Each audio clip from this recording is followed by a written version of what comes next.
1, 2. Thank you.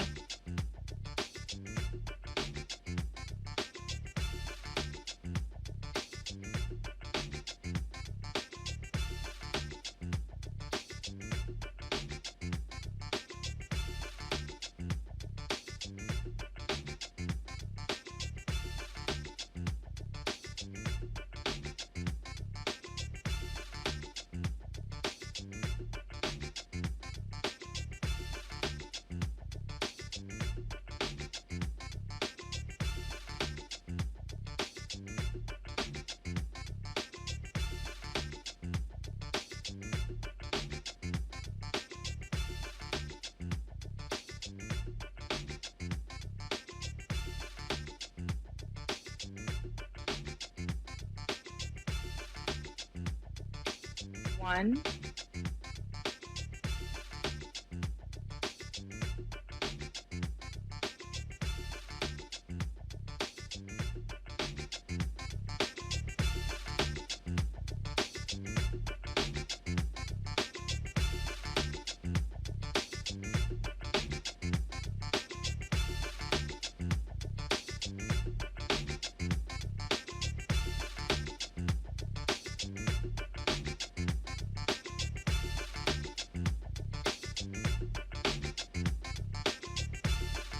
Today is Friday, April 17th, 2020. Coming up on Roland Martin Unfiltered, will there be more money for small businesses? We'll talk to Congresswoman Robin Kelly of Illinois. The Black Caucus is demanding that Black and other minority businesses get their fair share.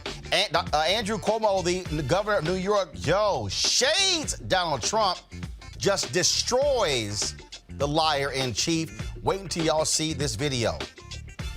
What the hell is Dr. Phil talking about when it comes to deaths in the country and coronavirus? No big deal. Wait till we play this video from Fox News. And then you also see this video when Laura Ingraham just called Dr. Anthony Fauci to basically say, why in the hell am I even talking to this clueless woman? All right, folks, also on today's show, Donald Trump rolls out this new plan to reopen the country. What's up with testing? Dr. Ebony Wilson joins us. Also in Ohio, their primary is in 2 weeks. But what's going to happen when it comes to voting? Former state senator Alicia Reese will join us. In Michigan, we'll talk to a journalist who broke down an investigative report revealing that ex-governor Rick Snyder knew about Flint's toxic water and lied about it. We'll break down all the details, and we'll give you examples of some people helping people through this pandemic. Colin Kaepernick, also author Frederick Joseph. Joseph will join us right here on the show. And folks, Bubba Wallace, NASCAR's only Black driver, talks about Kyle Larson. You know, the white driver suspended for using the N-word? Yeah. Plus another crazy-ass white person in Georgia. And fans are concerned about Chadwick Boseman's weight loss. Okay, I got a few words for y'all that y'all need to pay attention to. And the final farewell to two African-American giants who have passed away. It's time to bring the funk on Roland Martin Unfiltered. Let's go. He's got it. Whatever the miss, he's on it. Whatever it is, he's got the scoop, the fact, the find. And when it breaks, he's right on time and it's rolling. Best believe he's knowing. Putting it down from sports to news to politics. With entertainment just for kicks, he's rolling.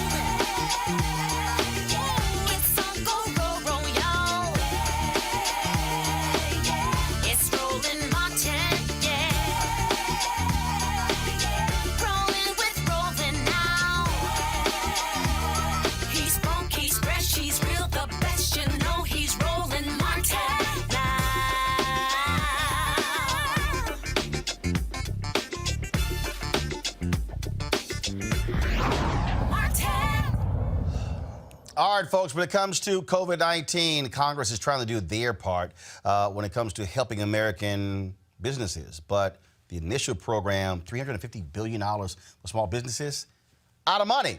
So what's going to happen next? Republicans are now blaming Democrats for saying they have rejected Donald Trump's call for an additional $250 billion. But the Black Caucus, they want some conditions on the money. Joining us right now is Congresswoman Robin Kelly of Illinois. Congresswoman, glad to have you on Roland Martin Unfiltered. Thanks for having me. So the Republicans are saying y'all are the reason why small businesses can't get any more money. But the Black Caucus is saying we want to make sure that black and other minority small businesses are actually getting the money and not Ruth Chris Steakhouse, which got $20 million, Potbelly, which got $10 million, and other major companies that qualified as small businesses, correct? Yes, we want to make sure our mom and pop businesses, our businesses with maybe 2 people or 5 to 7 people. We just had a conversation with Mayor Lori Lightfoot, and she said their average small business has 5 to 7 people. So we want to make sure it's balanced. The thing about Potbelly and Ruth Chris, they did follow the letter of the law, and they do employ 6,000 people at one place, 5,700 at another, and those are, working people also. They don't make a lot of money. So I get that, but we have to have a much, much better balance to make sure, again, that black and brown businesses, small businesses are truly getting the money. And the other problem, Congresswoman Kelly, I have heard from numerous small businesses all over the country, and banks are picking winners and losers. One of the things that we're seeing is that what the banks are doing, so the way the system is set up, you have to go through a bank in order to be able to qualify for the dollars. Well, what these banks are saying is, hey, if you have loans with us, we'll work with you. There are other people who only have checking accounts. And in fact, I was talking, this one story, this one bank turned down a woman, Bank of America, turned a woman down for a credit card. She then went and got a credit card from Capital One. Then when she applied for the PPP program, they turned her down because they said, oh, you don't have a credit card with us. What the hell was she supposed to do? They turned her down. Right. Yeah, some of the banks are playing games, and they're saying only if you have an account with us or you do business with us. Some of the banks are doing it. I've heard from people where small business, where they've worked out and people have worked with them, but I've also heard too much of the other also. But under Maxine Waters' leadership, one thing that we're trying to do is give opportunities to other banks, not just using, the big banks or the banks everybody's heard of. We want to try to bring in community banks and other financial institutions. Well, and that really is what's jumping out here. Yesterday, John Hope Bryant of Operation Hope, he said what he is pushing is for Congress to, in essence, deputize Office of the National Urban League, NAACP, and Operation Hope and others who can serve as places to help process these applications, because the banks are also saying we're overwhelmed, too many applications. But the reality is these small businesses, and you're right, 5 to 7 employees. Look, I have a total of 10 people in my small business. And the reality is, truth be told, we can't compete against folks who actually have 400 and 500 or 1,000, but then they can qualify as a small business. Right, because I worked into the bill by the Restaurant Association was that even though they have 6,000 employees, but there's not one franchise that has more than 500 employees. So that's how that was worked out for the Restaurant Association. But we have to have a balance. We have to do better than we are. And I know from all the caucus phone calls that we are trying to iron out, the difficulties. And we do want to put more money in, but also there's some other things that we want to do also that are needed, like helping individuals, helping the hospitals, trying to see what we could do for municipalities, because they're losing money too, because all the businesses, are closed, so they're not getting the sales tax. So we're trying to do other things too, but we definitely want to help small businesses. And so, again, as Republicans blame Democrats for this. Well, that's nothing new. Right, precisely. But from you, what Democrats are doing is they are demanding, first of all, I also take it, they're pouring over all the details, because now we're finding out that these millionaires, there's $90 billion that was tucked into this bill. These millionaires are all of a sudden I saw this story where they're going to be getting an average $1.6 million in terms of how this is working out. And so I take it you're also making sure that no bill is passed where the rich folks keep getting richer. We definitely are.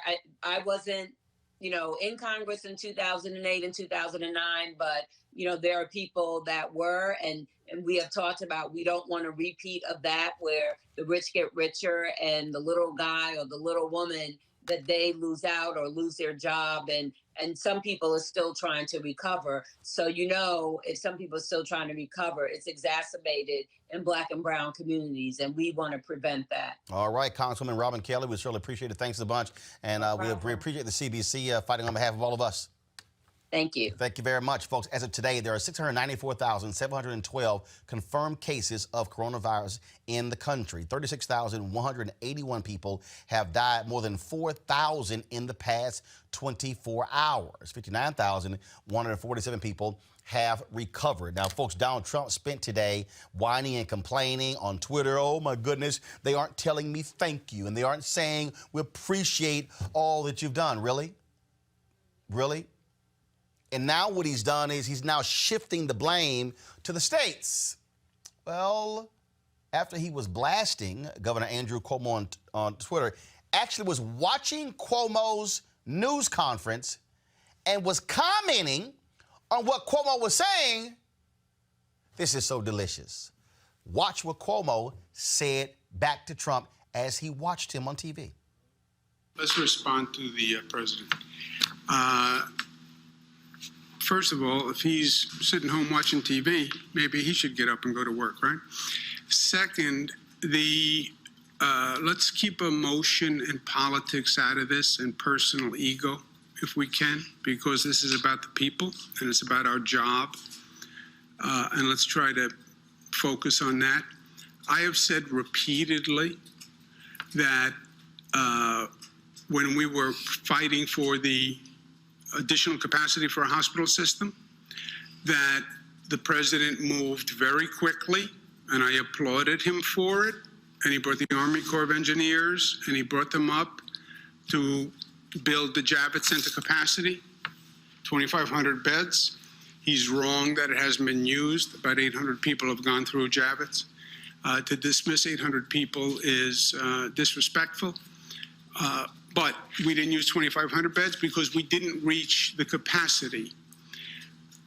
When he says, well, we built it, we didn't need it, it sounds like a suggestion is, well, it was a request by the state that wasn't valid.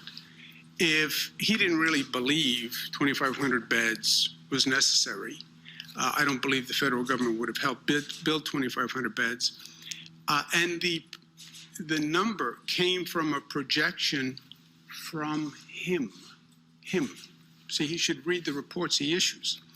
The White House Coronavirus Task Force had enormous, projected in the millions of people. The CDC, which is the president, projected in the millions of people. So the projections were high. They were the president's projections. So for him to say to anyone, well, you relied on projections and the projections were wrong, they're your projections, Mr. President. So were we foolish for relying on your projections, Mr. President? CDC, Coronavirus White House Task Force, that's you, White House, that's you. We relied on your projections. Okay, shouldn't have relied on your projections. Actually, I think the president has a better argument, which is, yes, we built 2,500 beds because the projections said it could get that bad, and because we worked together, we flattened the curve and we didn't hit the projection, which is actually what happened. But don't suggest that anyone made a mistake relying on your projections or on Cornell, Columbia, McKinsey, et cetera. Second, I have said a number of times, I don't know, what am I supposed to do, send a bouquet of flowers? They were very helpful on Javits. They were very helpful on sending the U.S. Navy ship Comfort. They were very helpful in intervening with China and getting PPE equipment out of China. They were very helpful in helping us find ventilators. I said, thank you, thank you, thank you, thank you. Now, going forward, we're still in the midst of it. The president doesn't want to help on testing. He said 11 times. I said the one issue we need help with it is testing. He said 11 times, I don't want to get involved in testing. It's too complicated. It's too hard. I know it's too complicated and it's too hard. That's why we need you to help. I can't do an international supply chain. He wants to say, well, I did enough. Yeah, none of us have done enough. We haven't, because it's not over. So yes, thank you for the Javits. Thank you for the U.S. Navy ship Comfort. But it's not over. We have a lot more to do. And no one can take the posture, well, just say thank you for what I've done, and I'm now out. I'm not doing anything else. I've done my part. What if I said to the people of my state, okay, I'm done. By the way, I saved hundreds of thousands of lives. I flattened the curve. I created more hospital beds than anyone ever imagined. I coordinated the entire state. I'm done. I'm done. I'm going home. I'm going to go see my mother. I'm going to spend time with my kids, and I'm going to go out fishing in Connecticut because their marinas are open. That's it. I'm done. What if I said that? That's what he's saying. I'm done. I don't want to help on testing. Testing is too hard. And then the only thing he's doing, let's be honest, well, it's up to the states to do reopen. By the way, it was always up to the states. What are you going to grant me what the Constitution gave me before you were born? It's called the 10th Amendment. I didn't need the President of the United States to tell me that I'm governor. And I didn't need the President of the United States to tell me the powers of a state. People did that. Alexander Hamilton, Thomas Jefferson, James Madison, they are the ones who gave me the power. And I don't need the President of the United States to read the Constitution for me. Maybe he should have read the Constitution before he said he had the power to open the states, where he did a very graceful 180, and many people allowed him to do the graceful 180. But, so he now says it's up to the governors, which he said repeatedly now, yesterday, version of yesterday. And now it's up to the governors to reopen. Okay, I'm going to reopen. I get it. And you don't want to help on testing, which is a national problem and replicates the same chaos that you created with medical supplies because FEMA wasn't ready. By the way, I needed a stockpile. Where was your stockpile? 10,000 ventilators for the nation? That was your stockpile? Where your projections, the federal projections said they would need double the hospital capacity of this nation. Think about that. The CDC says double the hospital capacity of the nation. The minimum projection was 2.4 million hospital beds. You know how many hospital beds we have in this nation? 900,000. His projection says 2.4 million hospital beds. The whole hospital system is only 900, and his stockpile has 10,000 ventilators. You were ready with your stockpile? Didn't you read your own CDC projection? Didn't you read your own coronavirus protection? So, thank you again, Mr. President, for the Javits. Thank you for the U.S. Navy ship Comfort, which, by the way, is just doing your job as president. It's not really thank you like you wrote a check yourself, but thank you for that. We're not out of the woods. We have to go forward. We need help on testing, and we need funding. It's up to the governors. It's up to the states. Will then provide the funding. No, they only want to pass a bill that funds their small business fund called PPE, their small business program. We need to fund the small business program. But you're going to say, after just saying this monumental task is up to the individual governors and the individual states, I'm providing no help, no assistance, no financial money. I understand that small businesses need the funding. By the way, I know that airlines need a bailout, but not the states. Why don't you show as much consideration to states as you did to your big businesses and to your airlines? Right?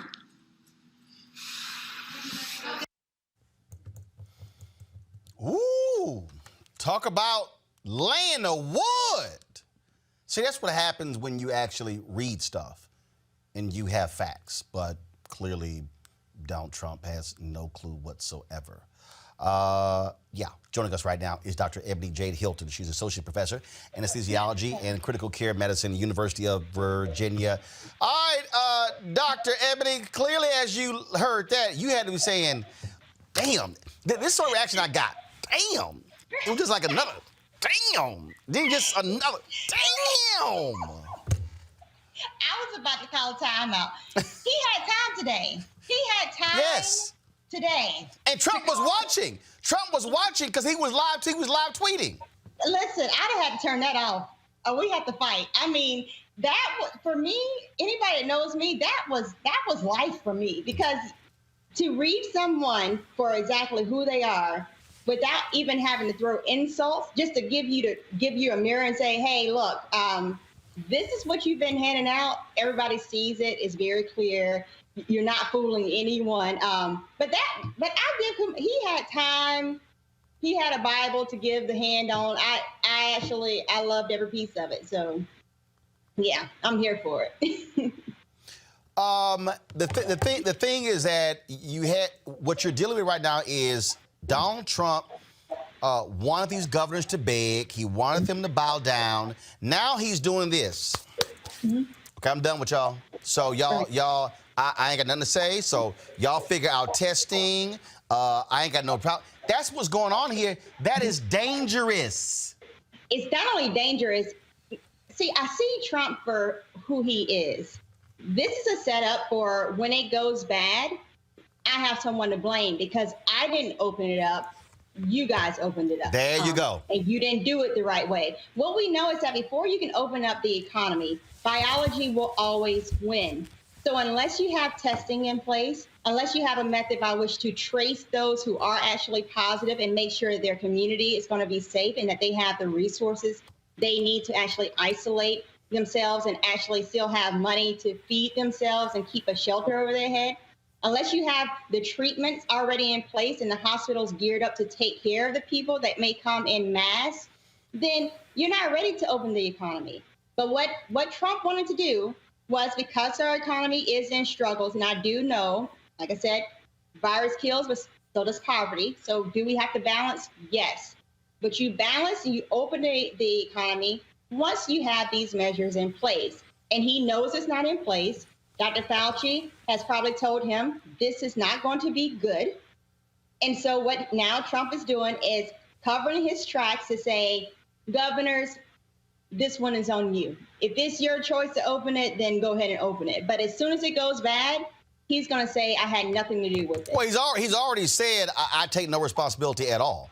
And that's exactly what you're seeing here. This whole deal, the federal government, we're not a backstop for ventilators and for equipment. You know, we're not some shipping clerk. Actually, you are. That's why there's an emergency stockpile of all kinds of goods and services for that very reason. Now, when you looked at these orders that they gave, do you believe they make sense? Or do you think what's going to happen is governors, county officials, and mayors are going to say, you know what?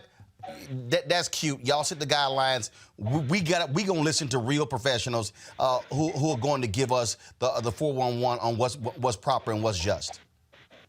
Well, sadly enough, we already know what's going to happen. If your state is red, you know what's going to happen. If your state is blue, you know what's going to happen. Unfortunately, what we've seen with this administration is that it has become very divisive. where science does not matter. It matters along the lines of party lines. And so we saw the states that took forever to have a stay-at-home order. There's still some states without one. We know which governors have said, oh, we're going to keep our beaches open, and which one said that our state is going to be closed regardless if you march on my grounds or not. We're closed. So we already know how this is going to go. And so what I tell those people in those red states is that our prayers are with you, and we're going to do everything we can do on the medical end to take care of you. We just have to band together. I just think that, look, the governors in the regions are doing the smart thing by saying we're going to coordinate amongst ourselves because, frankly, we're not getting any leadership from Washington.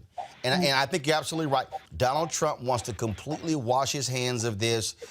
He wants to just push it all on everybody else and just, like Cuomo said, just sit back and just go off and do something else, maybe go play golf.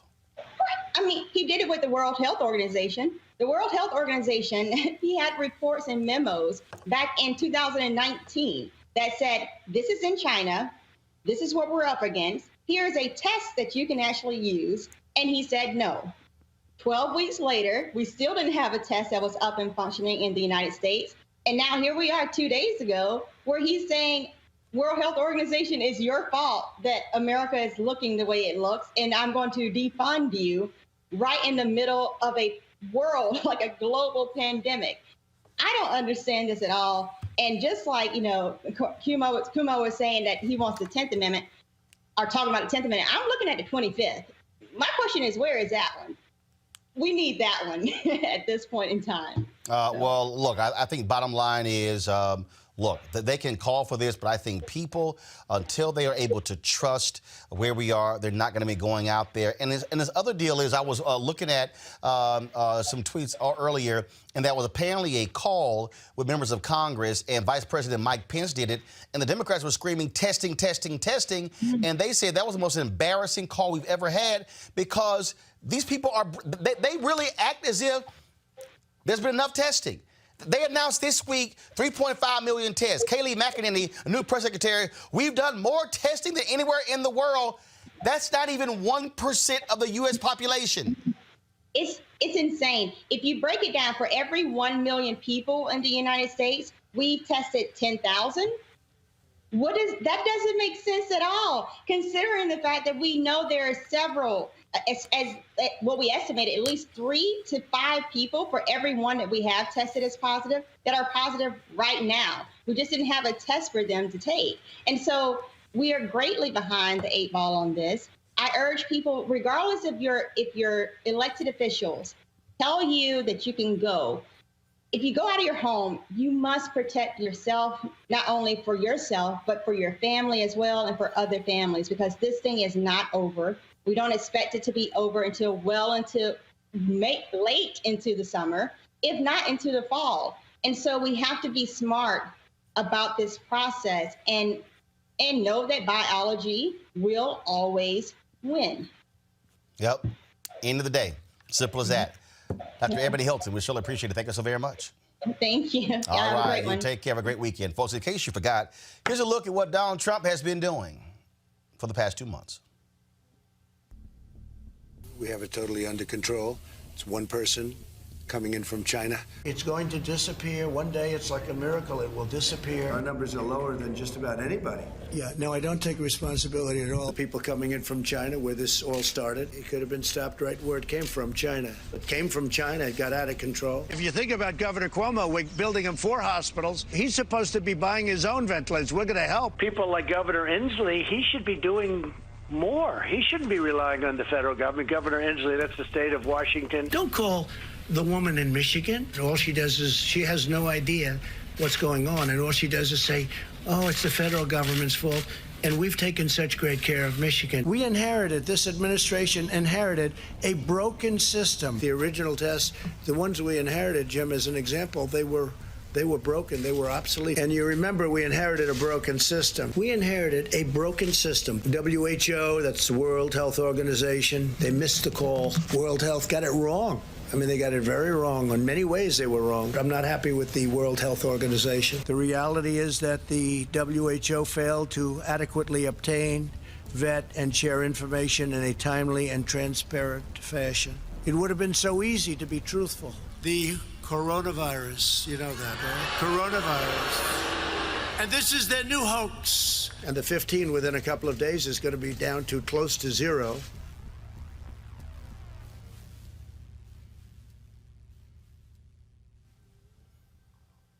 Well, we now know those deaths are a lot higher. Now, of course, folks at Fox News, I mean, they're just quite genius, okay, because, you know, they just love to talk about what's going on here. So before I play for you what Dr. Phil said, so check this out. So Dr. Anthony Fauci was on Laura Ingram's show, and if y'all want to see how she is not the brightest bulb in a dark room, listen to this idiotic question and just watch the facial response of Dr. Fauci. Folks, go right to it here. Area where you have very few people. Question of a vaccine. Hold on a second. Come back to me. people. Come back to me. All right. So let me go ahead and clear some audio here. There are a couple of things that are going. This is, first of all, when you see this video, I saw it, and if you want to understand why these nuts are running around the country holding these protests, it's because they're watching Fox News and they are literally feeding these nuts. And if y'all just want to kill yourselves, go right ahead. But that's pretty much what y'all doing. Okay, here we go. Check this out. Dr. Fauci, on the question of a vaccine, we don't have a vaccine for SARS. I mean, they got close in mice. We don't have a vaccine for HIV. And life did go on, right? So the idea that we're definitely going to have a vaccine, we didn't really approach much else in the same way as we're pegging going back to normal with a vaccine. Did we? Well, no, but Laura, this is different. HIV/AIDS is entirely different. We don't have a vaccine for HIV/AIDS, but we have spectacularly effective treatment.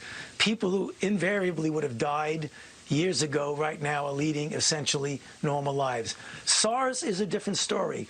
SARS disappeared. We developed a vaccine. We were in the process of going through the various phases. We showed it was safe. We showed it induced a good response. And then SARS disappeared. And we didn't need to develop a vaccine for SARS. So I think it's a little bit misleading maybe to compare what we're going through now with HIV or SARS. They're really different. But we don't know. This could disappear. I mean, SARS did pretty much disappear. This could as well, correct? Yeah.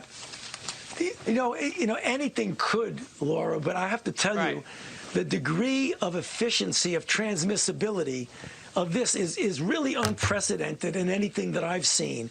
It's an extraordinarily efficient virus in transmitting from one person to another. Those kind of viruses don't just disappear. Okay.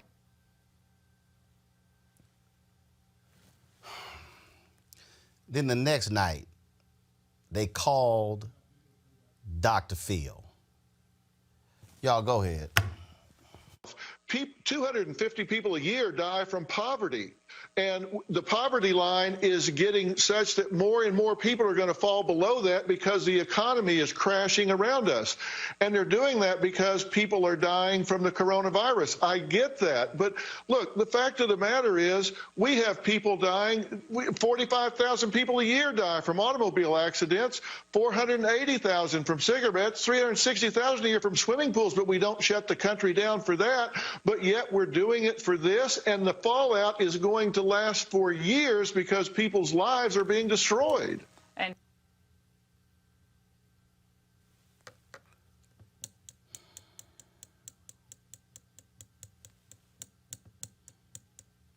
y'all know he's not a medical doctor. Y'all also know he gave up his license in Texas.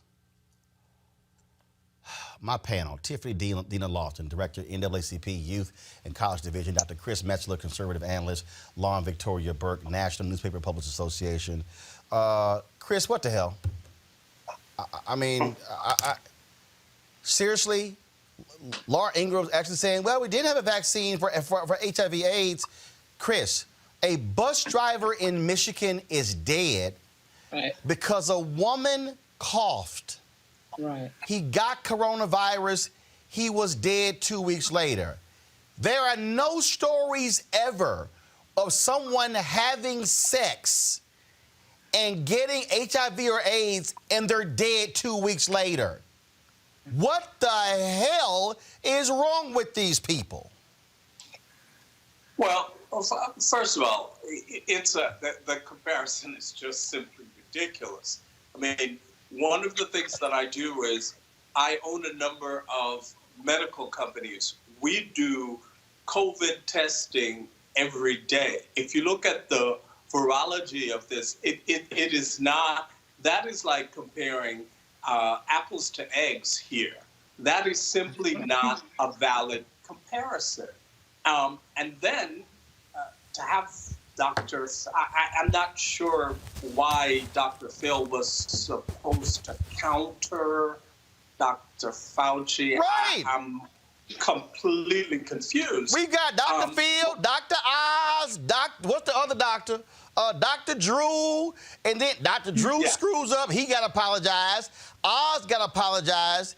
Then Dr. Phil, who don't know jack about medicine. First of all, he said 250 people die each year of poverty. It's 250,000. He then said 360,000 die swimming pool accidents. No, it's 3,500. But here's the other deal, Chris. If you keep saying, well, here are X Americans who died because of cigarettes. I don't smoke. I don't smoke. Those are false. Those are false choices. But I can die of coronavirus. Yeah, those are simply false choices. Look, if you want to have a discussion about the economy, have those discussions. If you want to have a conversation about craziness, you can talk to Dr. Phil about that. But when you're talking about science here and when you're talking about biology here, those are simply not the appropriate guests in a situation like that. Because what it further does, and this is the problem that we're finding, what it further does is it simply confuses the process. Yeah, it does. And that, Tiffany, is why you've got these idiots in Michigan who are protesting with their Trump flags and their Confederate flags. Those seem to go together. And all this sort of stuff. They actually blocked an ambulance. They actually blocked an ambulance from being able to do the work. Then I'm talking to my parents today, and this dumbass woman in Texas, I don't care if I catch coronavirus. I don't care if I die. I want my liberty. Your ass ain't got no liberty or no freedom if you dead. The governor of Michigan, Tiffany, said, take your pick. You want 6 feet apart or 6 feet under? That's the two options that you have. Let's be very clear, Roland. As of right now, nobody should be calling him Dr. Phil anymore. His name is Phil. He has been removed from his title and privileges of being called doctor. That's number one. Number two is, if we pay attention to the dog whistling in his comments, he said folks die from poverty and folks are dying from coronavirus. And the folks who are mostly impacted by both of those issues are poor people and people of color. Dr. Phil, I looked it up when you were playing the tape. His salary is $80 million and his net worth is $440 million. He ain't got to worry about neither one of those issues. But poor people and people of color do. And so for him to have the mental strength to come on TV and say, this is not a big deal, it's just like poverty. Poor people die from poverty all the time, and people die from coronavirus, goes to show you not only his white privilege, but also we are removing his title as doctor, period. Our folks need to take this seriously. Roland, my mother has been let off from both of her jobs and lives in Los Angeles, California. There are 22 million people who have lost their job because of this, and folks are taking it seriously. Now, back to what you said really quickly about Donald Trump and Governor Cuomo. It looks like two parents who separated, who are not trying to take responsibility for their kids, but still have to do their job and do the work to take care of the people that they serve. And this is why elections in November are so important. Because at the end of the day, the folks who are making the decisions about the stimulus packages, our health care, our schools shutting down, our jobs, your $1,200 check that you're going to get with Donald Trump's name on it, et cetera, all of that is coming from people that we are voting for or that we choose not to vote for. And that's why November is so important. And we got to remove Donald Trump from office. But period. Lauren, I'm just, so now all of a sudden, Phil worries about the poverty? Now all of a sudden, there's a concern? And somebody might be, who's watching, and I'm looking at your comments on Facebook, YouTube, Periscope. You know, oh, that's Fox News. Y'all, but here's the problem. This is even broader. It's so many in conservative media. Michael Savage, okay, you will never, ever in your life hear me say anything positive about Michael Savage. But I'm reading the New York Times, Lauren, and Michael Savage is going, y'all are idiots listening to Sean Hannity, who he mockingly calls Dr. Hannity, and Dr. Limbaugh. Why? Because Michael Savage, even though he's a nut, has a PhD and studied epidemiology. Right. He's been screaming, y'all, this thing is real. But you have conservative media who is just waving a flag, oh, this is blown out of proportion. And the problem is, Lauren, they are talking to lawmakers and governors and state reps and state senators and members of Congress and business leaders, and they're listening to these nuts. Yeah, well, what's actually going on here is just the Fox News game of protecting Donald Trump. And the reason that, of course, Trump doesn't want to do more testing is he doesn't want to find out that the numbers are bigger than they actually are. The reason that you have Dr. Phil somehow sitting there crossing Dr. Fauci is they're trying to message it's no big deal, it's no big deal, it's no big deal. And they're also trying to message that, of course, closing our businesses and closing down our way of life is something that somehow is a decision that is hurting Trump, but is made by other people. That's why you have all this stuff about the governors, the governors, the governors, the governors. So, as Tiffany just said, it's like 22 million people filing for unemployment. We have 110,000 businesses that are going out of business as we speak.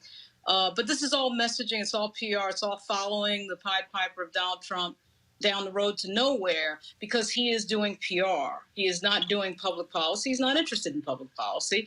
The people he hires in the White House are not interested in public policy. They're interested in getting past the next PR moment, and they're in huge trouble. I think, frankly, I will be absolutely shocked if he wins this election. This entire thing is him. It's him not reading his intel report in January and talking about vaping, okay? It's him not preparing the country for this pandemic. He can't blame it on anybody else. And no amount of PR and no amount of dancing around is going to change that because now we have, 35,000 people dead in a month? And all because we weren't prepared, because we didn't prepare early enough, because he wanted to fool around and act like this was no big deal. Them acting like it's no big deal is their attempt to try to save Donald Trump from the inevitable reality that nobody is going to ignore at the end of this when we end up with 50 or 60,000 people in the end dead because of COVID. The thing that's crazy, Chris, is if you look at numbers, and so go to my computer, please. This was tweeted today by John Harwood. He, first of all, Gallup numbers. Chris, Trump approval numbers, white non-college youth, 18-29 is 43% approved. Everybody else under 30, 21%. Then this other poll, Gallup poll on how Americans rate Trump's performance as president. Whites without college degrees, 61% approved, 37% disapproved. Everybody else, 31% approved, 64% disapproved. Chris, here's what is crazy. No president wants a moment like this. But it's moments like this that actually can solidify you steamrolling your competition or you're actually losing. For him to, he is pretty much saying, yeah, federal government, we're done. States, y'all go right ahead. As opposed to states, we've got this for you. We've got this. I've enacted the National Defense Production Act. We're sitting here, oh, no companies, you're not going to be charging us $15 per PPE when you were charging $5. He wouldn't say to DuPont, we're going to pay for the chartered flight to send your stuff overseas to get stitched together and then bring it back, and then you're going to sell back to us 60% of the stuff you made when we just paid for your chartered flight. No, he would, if a real leader would have come out and said, the no bid contract that bankrupt company out of Virginia got to $55 million for masks, no, we canceled that contract. The American public, the numbers would go through the roof. This idiot, Chris, does not want the responsibility because he wants to be able to say, I had nothing to do with it. Y'all can't blame me. Well, and the unfortunate thing about this from a political standpoint is this. The whole coronavirus thing, it seems to me, and particularly in some conservative circles, it seems to me that the conversation is it's an either-or strategy. It actually is a both-and strategy. And here's what I mean by that. You do the testing very early.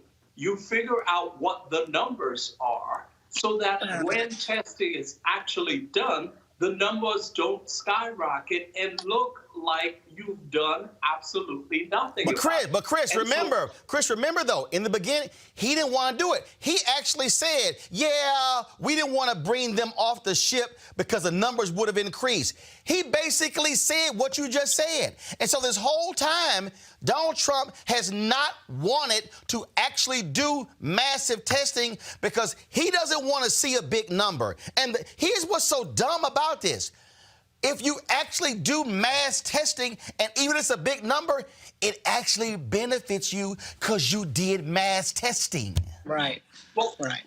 Precisely. It does. And then if you look at some of the attempts, there was all this discussion about disparities relative to testing.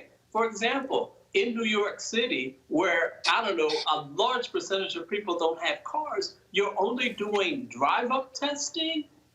Same thing in some parts of Florida. They don't drive. How are they going to get there? So it's all of those kinds of things. The calculation here, I'm not sure is the right calculation. At the end, sure. No, this was the wrong calculation. It's not it was sure the wrong or not calculation. sure about. It was the wrong calculation. Let's be very clear, Roland. The numbers that you just showed are so important for us to pay attention to. Not because we have to speak to the choir. The people, the 61% of folks who are still approving Donald Trump, those are the angry, racist supporters who are still going to come out during the elections in November who want to see him get reelected. And his rhetoric, I wonder, just as a case study, what it would be like if Fox News played the video that you just played from January all the way to April with the different scenarios of what he was understanding COVID-19 to escalate as and how he decided to respond to it. Because what he has done is he has, again, it's like two parents who can't get along, who state governors and the president who are victim blaming each other to say, you're not doing enough, you're not thanking me enough, you were supposed to do this, you didn't do that, when really we all have to do what's best for the people, period. And Donald Trump does not want to take responsibility. He never wanted to be at fault. I actually disagree. I think he likes being on TV and getting all the attention that he's getting. Oh, he does. I think that he loves having press conferences every day to waste all of our time. He likes shaming and embarrassing and insulting the reporters who are coming to the news press conference to ask him real questions. He enjoys the attention. Let's not get confused. But the problem is not that we know he's an idiot. The problem is the narrative that he has told and the way that he has unrolled this blame shifting strategy keeps his voters engaged, and he knows because he's running again, that's what's going to help him in November. So Fox News, which has never gotten its act together, needs to tell the truth to save its people. And the people who still support Donald Trump need to get their act together because this is going to impact them just as much as it's impacting everybody else. And, of course, Lauren, you have this idiot tweeting to people to basically rise up in Minnesota, in Michigan, in Virginia. Yeah. He's trying to get the organic support, the grassroots support to put the pressure on governors that, frankly, he wants to control in terms of opening the government so the economy can get back on its feet and he won't get blamed for a bad economy in the election. The whole thing is PR, as usual with him. The reason he does the daily press conference is that's his messaging.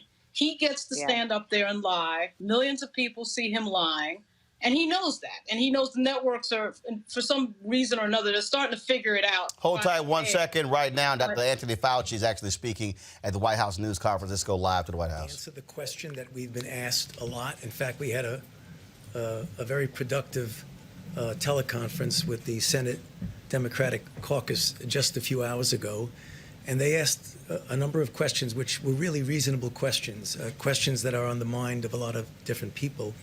And one of them was the question that was just posed a moment ago, is are there enough tests to allow us to be able to go through this first phase in a way that is protective of the health and the safety of the American people? So I just want to spend a couple of minutes clarifying a few things and maybe providing some information on a broad 40,000 foot, which you'll hear some of the more granular details from my colleagues who will be following me. I think they asked me to give the 40,000 foot one because I'm not a testing person. I didn't run a testing lab, but I'm part of a team that is looking at this, of how we can best make sure this happens in the right way. So first of all, let me say something that we've said before, and I apologize if I'm repeating things that you already know, but I think in some respects it's important to do that so that people have clarity in what we're talking about. There are two general types of tests, even though within each general type there are different subgroups. One of them is to actually test for the infection. Is a person infected?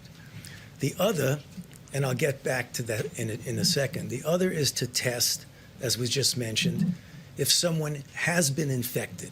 Usually someone has been infected who has recovered, and as I'll get to in a moment, that you could assume, although we need to do some more work on that, that that person is actually protected against subsequent exposure and infection with an identical organism. So what are some of the pluses and minuses of each? Because the pluses and minuses are really going to impact how we best use the test and how the test actually should be used. So let's take the test for whether or not you're infected.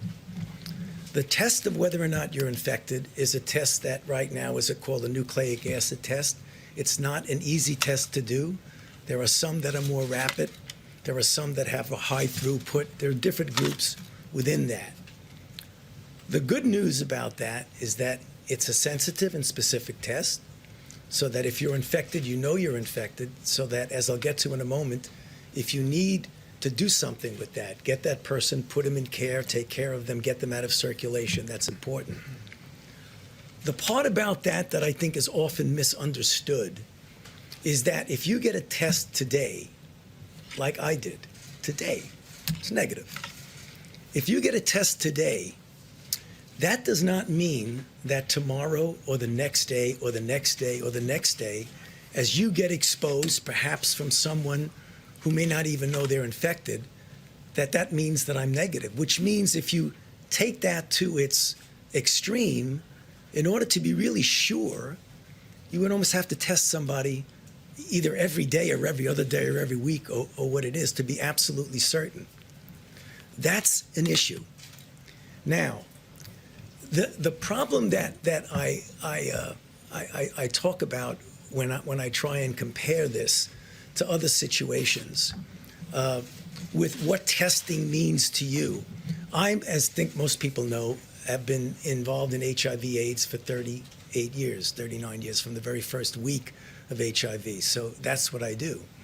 If you get a test for HIV and you are negative and you do not practice any risk behaviors, you can be guaranteed that next month, 6 months, 1 year from now, you will be negative if you don't have a risk behavior. So there's a big difference there about what testing actually means. So the point I think you're getting is that although there is clearly a place for needing to test somebody for a given reason, a test means you're negative now.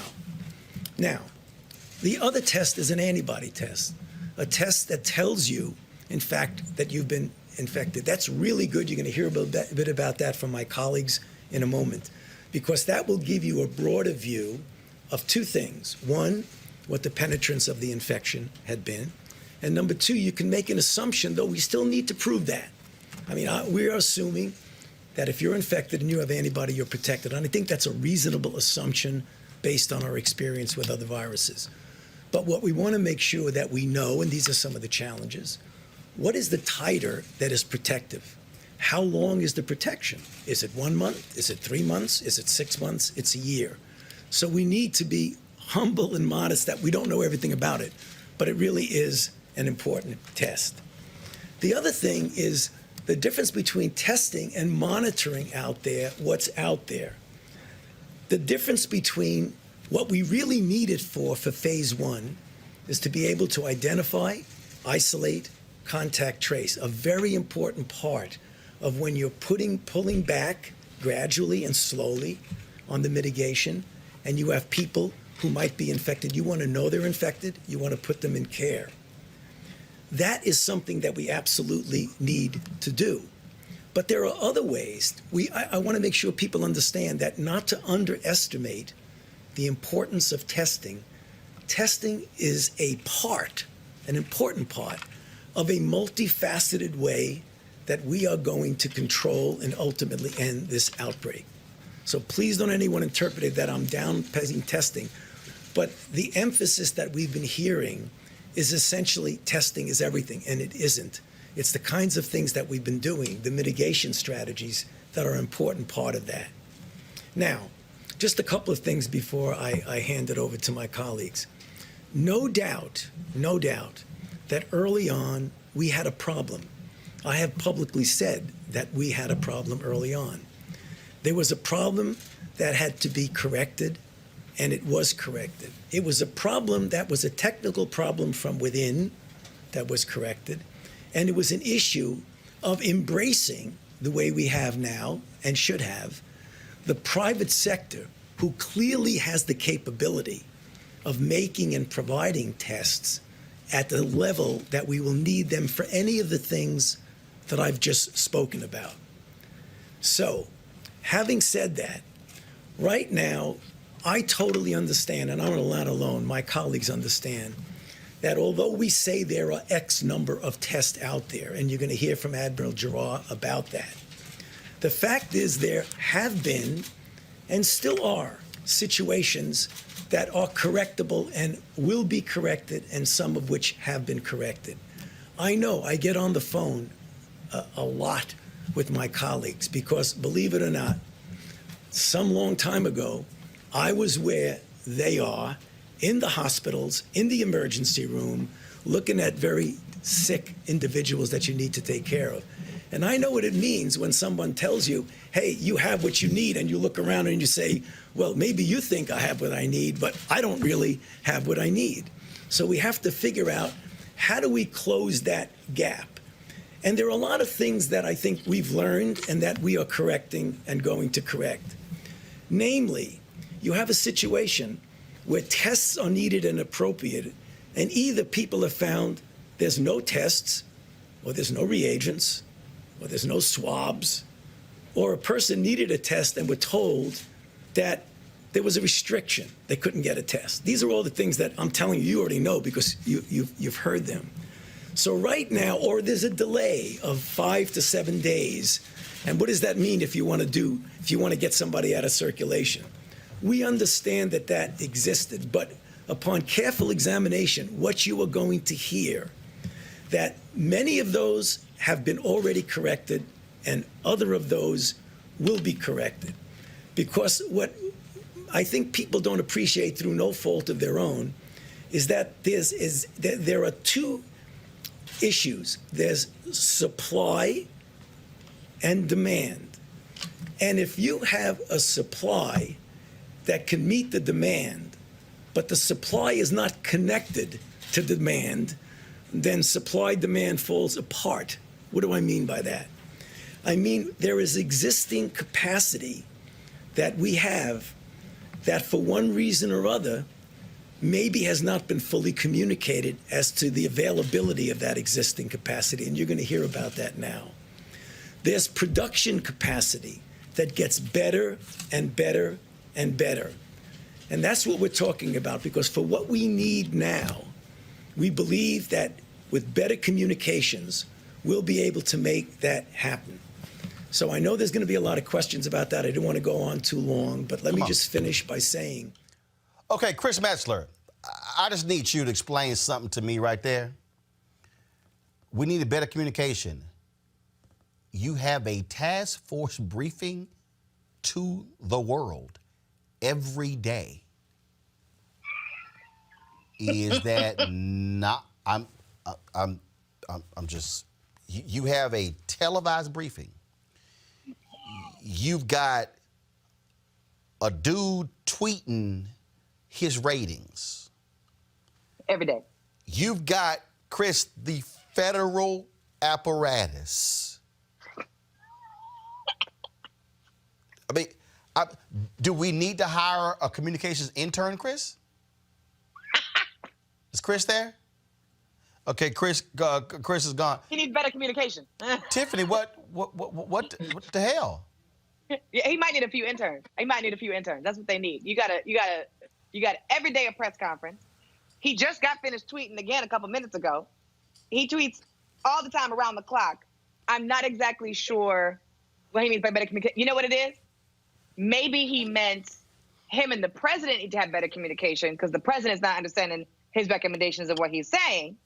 And it has been so long that this pandemic has gotten worse that he's trying to send us a message that Donald Trump is not listening and he needs better communication. Because there's no possible way at all that the communication to us has not been clear. It doesn't make any sense. Lauren, I'm not quite understanding. So was Fauci saying we have lots of supply and no one knows we have supplies? So can y'all please spread the word and send a text and holler at your friend? They know, there's no mistakes with communication and Donald Trump. Donald Trump is communicating exactly what Donald Trump wants to communicate. And what Donald Trump wants to communicate is that everything is great. We're going to open the country on May 1, and we're going to open in tears, and we're going to get back to where we were. He wants to communicate that because he knows that he has an election in November. He knows that he's got to get things back to where they were and sort of try to figure out a way that he doesn't get blamed for this, which is going to happen anyway. He's communicating exactly what he wants to communicate. Fauci has a problem because, of course, when Fauci tells the truth, that's a problem for his crazy boss, which is why every time they do a conference call, they do these White House task force conference calls like you referred to earlier, Roland, with members of Congress, with governors, et cetera, and so on. And Fauci has to talk in code. And Fauci has to talk in code because he knows that the fools that he works for will likely fire him if he starts telling the clear-throated truth from a medical standpoint about what's going on. Donald Trump is really good at communication. One thing is about him is that he's stupid, but he's not dumb. I mean, he's not a smart man when it comes to the details of anything with regard to policy, but he's very smart when it comes to communication strategy. He knows how to change the subject off into nonsense. He knows that everybody's watching him. He can repeat lies over and over again. And he sort of practices the old adage of if you repeat a lie long enough, people will believe it. And in our elections, there's a certain percentage that'll vote for him no matter what. There's a certain percentage of people who vote red and blue no matter what, no matter who it is. He's aware of that. And so he's going to have to probably lie his way through this because the reality is tough. I think the number of deaths now is 36,000, and we're almost at 700,000 diagnosed. We hit 1 million. That's 1 million people diagnosed with COVID is one person out of 320 in the country. It's amazing when you think about that. And that's the ones that we know about. Okay, there's a lot of people we're not going to know about. So Trump understands what's going on here. So he's trying to get things back to the way they were, so he can argue that it was hyped and it was exaggerated. He's a very good communicator, actually. Well, bottom line is we see exactly what's going on, and he can run away from it. You're right. Everybody wants to dance around it. To me, this is one of those deals where if you're Fauci, that's where you say, I dare you to fire me. I dare you. In this moment, look, stop trying to sit here and, make them feel good. No. You go up there and you say, you go up there and say, I'm going to tell the truth. And I dare your ass to fire me. That's right. Yeah, go ahead and fire the leading expert in the middle of an international pandemic. It likely will. If you think you got a problem right now, go ahead. Fauci can hold on to this position. If things get a lot worse and they hit the 100,000 number that was originally predicted by Dr. Birx, and the Surgeon General, then he may, because Fauci is going to have to sound the alarm if things get worse. But it's good that he's back there because you need somebody with a brain in their head back there. I suspect he's not the only one. The question is who has the guts to cross the president publicly. And from what I can see, he's the only person back there that has the guts to cross the president and get fired as a result. Yeah, that's them and some of the reporters. No, yeah. and that's my point. You use the fact that you have an 87% approval rating, right, and you say, I dare you. That's right. I dare you. That's right. All right, folks, let's talk stimulus checks. About 80 million people received their stimulus payments this week. But if you weren't one of them, it doesn't mean you won't get your money. The problem is if you didn't get your check, it's because the idiot wanted his signature on it, so therefore it was delayed. There are also technical glitches with it as well. We've also seen the video out there of some individuals who didn't realize that the people who prepared their taxes, the checks went to them. It's been all kind of confusion out there. Try to clear up some of that confusion is Deborah Owens. She's America's Wealth Coach. She joins us right now on Roland Martin Unfiltered. All right, Deborah, so explain to people how that works, how the people who prepared these folks' taxes or where they went to places and they actually paid them, they couldn't pay their taxes, and so they, in essence, got a tax loan, and how those people are keeping checks. That's happening all around the country. Yes, well, it's not unusual in our community, right? Because we're being bombarded with this marketing around get your tax return, your check early. And so we often fall for that. And so what happens is typically they're giving you a loan. I mean, freedom ain't free. So they're giving you a loan. And then when they get that check, they repay the loan.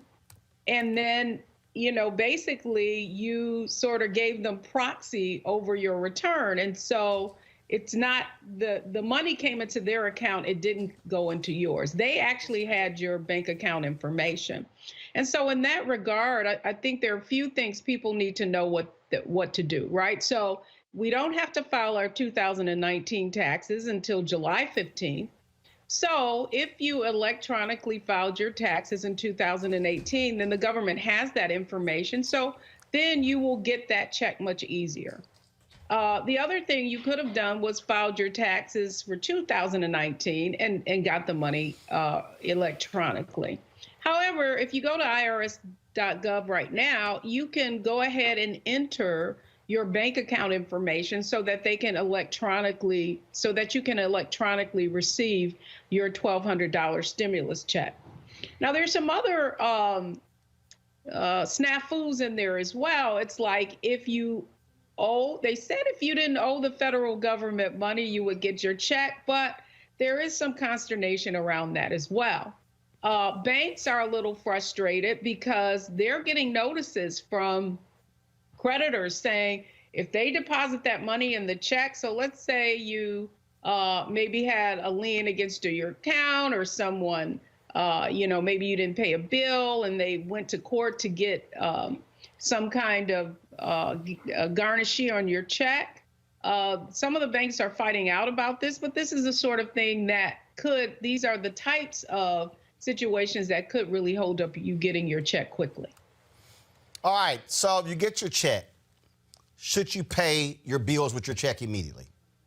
Well, here's what I'm telling people. The bottom line is it's about keeping your cash reserve. And so, one of the things I want to really encourage people to do is to call your creditors right now, and particularly if you're laid off, and tell them that you're laid off or, because of the coronavirus, you don't have the cash flow, and see if they'll give you 60 to 90 days. You'll be surprised. Many of the people I gave that kind of call to action a couple of weeks ago when the whole stimulus package, we knew that those checks were coming. And a lot of people were able to negotiate with their creditors to extend the amount. And I think the other thing underneath that is, can we get the credit agencies to go along as well and not make it so that it's a negative check mark on your credit rating? But I really hold on to your cash, people. We don't know how long this is going on. I mean, I was just listening to your conversations, you know, the testing. They haven't tested. I don't know about you, but I don't care if they test or not. I'm not going out here, you know, until I feel confident that I'm not just going to willy-nilly get coronavirus, right? So you can open up all of the locations you want, but if people don't really feel safe, they're not going to do it. And so in that regard, cash is king. Keep as much liquid cash as you can, because we don't know how long this is going to go. When I say liquid, I'm not saying, you know, put it in a mattress or anything. I am saying put it somewhere where you can have easy access to it. All right, then. Any questions from Tiffany or Lauren for Deborah Owens? Deborah, are we paying taxes on that money, on that stimulus check? Ah, that's another snafu. You know, there has been some back and forth around whether or not that is taxable. For all intents and purposes, it is taxable income. But for many people, here's what I want to say at the end of the day, is that if you were in a position that you did need that stimulus check, consider yourself grateful, right? And for those of you who are receiving it right now, I mean, it would be great if that was a tax-free check, but I know many people out here are suffering. They've maybe been laid off. So there's some other tips that I want to give folks, Roland. They have funded food banks to a greater degree. I think you saw the lines that are in many cities of people who are going for food banks. Really, folks, don't be ashamed to get help. The other thing, and I don't believe many people are taking advantage of this, but part of that stimulus package went to states to increase the amount that you could get on unemployment. And so you need to file for unemployment. You may not think you qualify for it or whatever. Let them tell you no, because you will get your state's minimum, and then there's another $600 tacked on to that. So that's another way to get some cash flow. Another part of the stimulus bill, I know we're hearing that, you know, the paycheck protection money is gone, and that was really for small businesses to keep their employees employed. But there's some other layers to the stimulus package. You could have applied for an economic disaster loan, and what many people didn't realize was whether you qualified for that or not, underneath that, what you could have applied for was a $10,000 grant. Grant meaning you don't have to pay it back. The other aspect of this stimulus money, a lot of people are self-employed, and they may have thought that they didn't qualify to apply for some of this money. When last Friday, if you were able to take, whether you had no employees or all, but you had 1099 miscellaneous income taxes, income reported, you could file all of those, and then your payroll, if you will, would have been 2.5 times whatever your monthly income was. Got it. Please, folks, we hear that the money is gone. Still continue to apply, because if the Congress does, you know, negotiate for more money, you want to be first in line. So here is all I want to say, Roland, is if you snooze, you lose. So this is your money. These are taxes that we all pay. They're not giving us anything. Right. We're simply getting a return on our dollars. And the more we have, the easier it is going to be for us to sustain ourselves, because we don't know how long this is going to take. Real quick, Tiffany, final question. No, I don't find a question. Deborah, I have a statement, because you just said if you snooze, you lose. If folks want, it's not about Congress negotiating the money. Again, that is our money. If folks want to see an increase, or folks want to receive a check, the Democrats are suggesting or recommending that folks get $2,000 a month moving forward, because you're right, we do not know how long this is going to last. Folks need to call their elected officials and tell them their stories and the conditions that they're going through, so that Congress and the president can move quicker to get folks more money, because $1,200 is not enough to last folks, considering the conditions of what we're seeing, to last folks for as long as this is gonna be. Absolutely. Well said, sis. All right, Tiff, we appreciate it. Deborah, tell people where they can get more information from you. Yeah, they can go to wealthyu.com. And by the way, we've got an all-day masterclass going on tomorrow. Folks can still get in on it. They can go right to wealthyu.com. We've got a great promo code to help folks. All they have to do is put virtual, just virtual, the word in, and they get 50% off. So thanks again, Roland, for having me. Appreciate folks, get your money. All right. Deborah Owens, thanks a bunch. Folks, Ohio lawmakers have extended mail voting in the state's primaries until April 28th, but you need to understand what all the deadlines are. Civil rights groups are warning the plan could disenfranchise large groups of voters after coronavirus concerns delayed the state's original primary on March 17th. Okay, so in a moment we're going to talk with a former state official who's running for a county commissioner position there. Not only that, folks, I was just reading a story here where, give me one second, let me pull it up on Twitter. Let me pull that up right here. Let's see here. I saw a tweet from Ari Berman, and he was discussing this very issue about what's happening in Ohio, and I wanted to read this for you. Let me pull it up. All right, let's see here. So he just had a tweet. Let's see here. Wisconsin, that's Virginia. Still looking for it. It dealt with what's happening there, specifically in Ohio.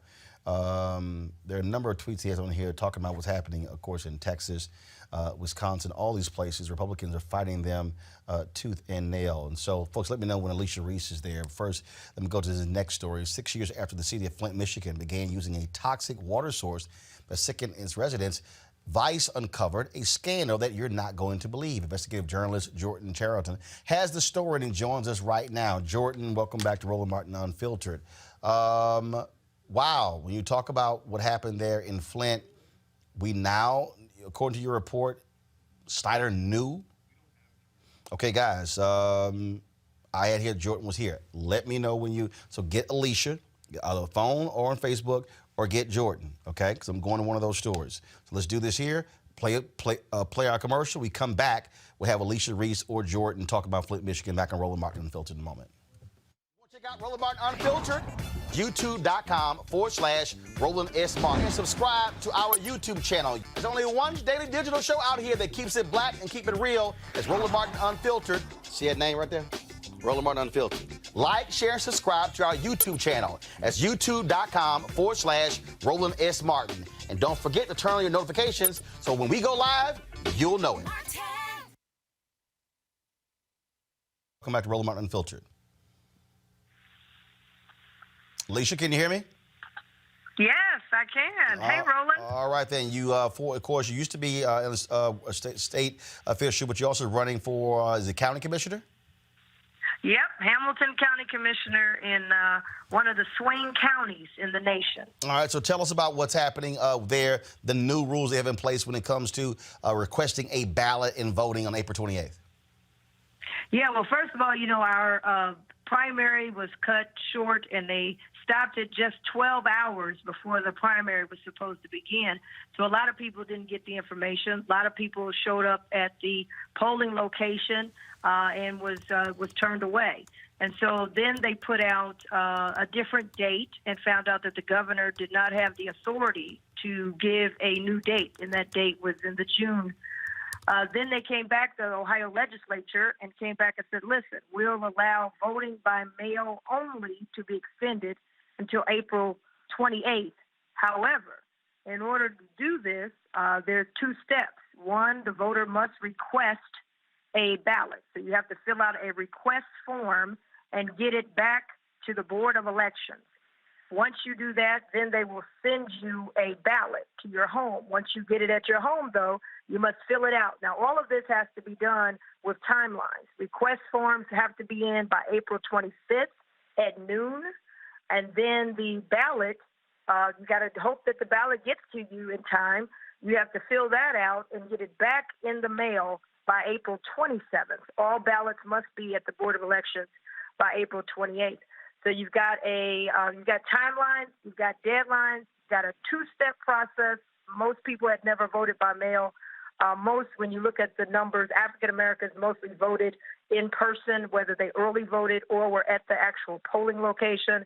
And so we have been working very hard to educate people and make sure they have access to the ballot box. And we've been doing that independently. It's unfortunate that even my own party, the Democratic Party, has not put emphasis. And I have said, wait a minute, if we're going to say we're going to vote by mail, say in the general election, and we're promoting this, we've got to start training people how to do this. And so one of the things we've done, we are in an in-shelter except for essential things. And so we declared that voting is essential. And so one of the things that our group, the Ohio Voter Bill of Rights, as you know, been involved with, got 100,000 signatures, et cetera, for voting rights. What we did was a lot of people don't have printers at home.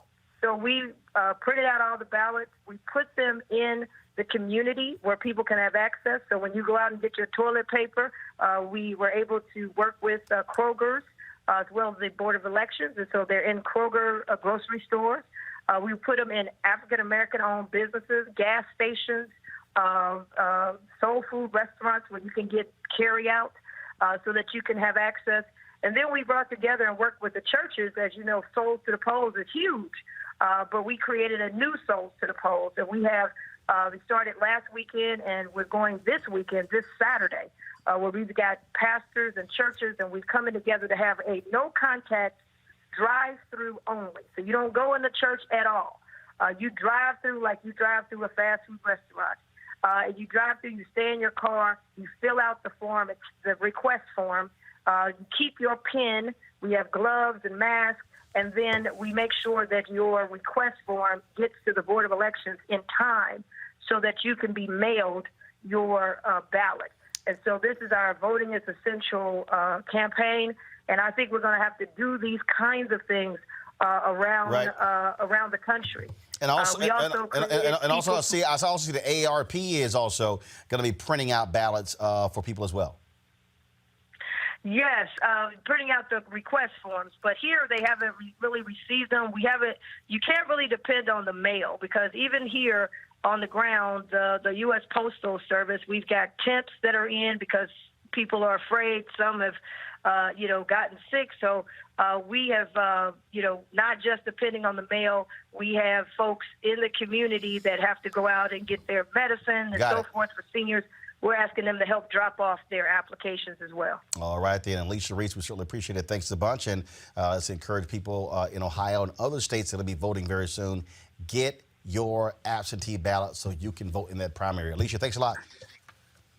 Thank you, Roland. Appreciate it. Thank you very much, folks. 6 years after the city of Flint, Michigan began using a toxic water source and sickened its residents, I told you that Vice uncovered a scandal that Governor Rick Snyder knew exactly what was going on and lied about it. Journalist Jordan Cheriton joins us right now. Jordan, how you doing? Hey, Roland. Thanks for having me. So Rick Snyder lied. Explain. Yeah, so Governor Snyder, we found, was actually warned a year before the water switch, so that would be 2013. He was briefed that Flint, using the Flint River, could actually pose a bacterial risk to Flint residents, as well as carcinogens, which are, cancer-causing chemicals. He allowed the switch to go on anyway. We also learned that he became aware of the deadly Legionella outbreak, which killed, by PBS's reporting, as many as 115 people in Flint. He became aware of that in October 2014. Roland, that would be 16 months earlier than he testified to Congress. This was 2 weeks before his 2014 reelection for governor, and at a time when some reports said he was considering a run for president in 2016. So Governor Snyder was warned before the water switch, and again, he found out about the deadly Legionella outbreak 6 months into the Flint water crisis. Oh, does that make the state liable? What is it? I mean, what could, based upon this reporting, what could happen? Yeah, so we found evidence that previous prosecutors, they've been fired since by the current attorney general, were building a case against Snyder. They actually secretly brought in his chief of staff for a confidential subpoena. They brought in his treasurer for a confidential interview. They brought in his top advisor, Richard Baird, who was known kind of as Snyder's right-hand man. For whatever reason, those prosecutors were fired. What we do know is the statute of limitations is actually next week, for April 25th, for felony misconduct in office charges. In Michigan, it's 6 years is the statute of limitations. So other charges could be filed, like, involuntary manslaughter or things like that. But for felony misconduct in office, it's 6 years. So that would be April 25th. So far, the new Attorney General, Dana Nessel, who came into office last year, she hasn't charged any new officials. In fact, she actually dropped the charges that were remaining against 8 state defendants, including the director of the health department and another top health official.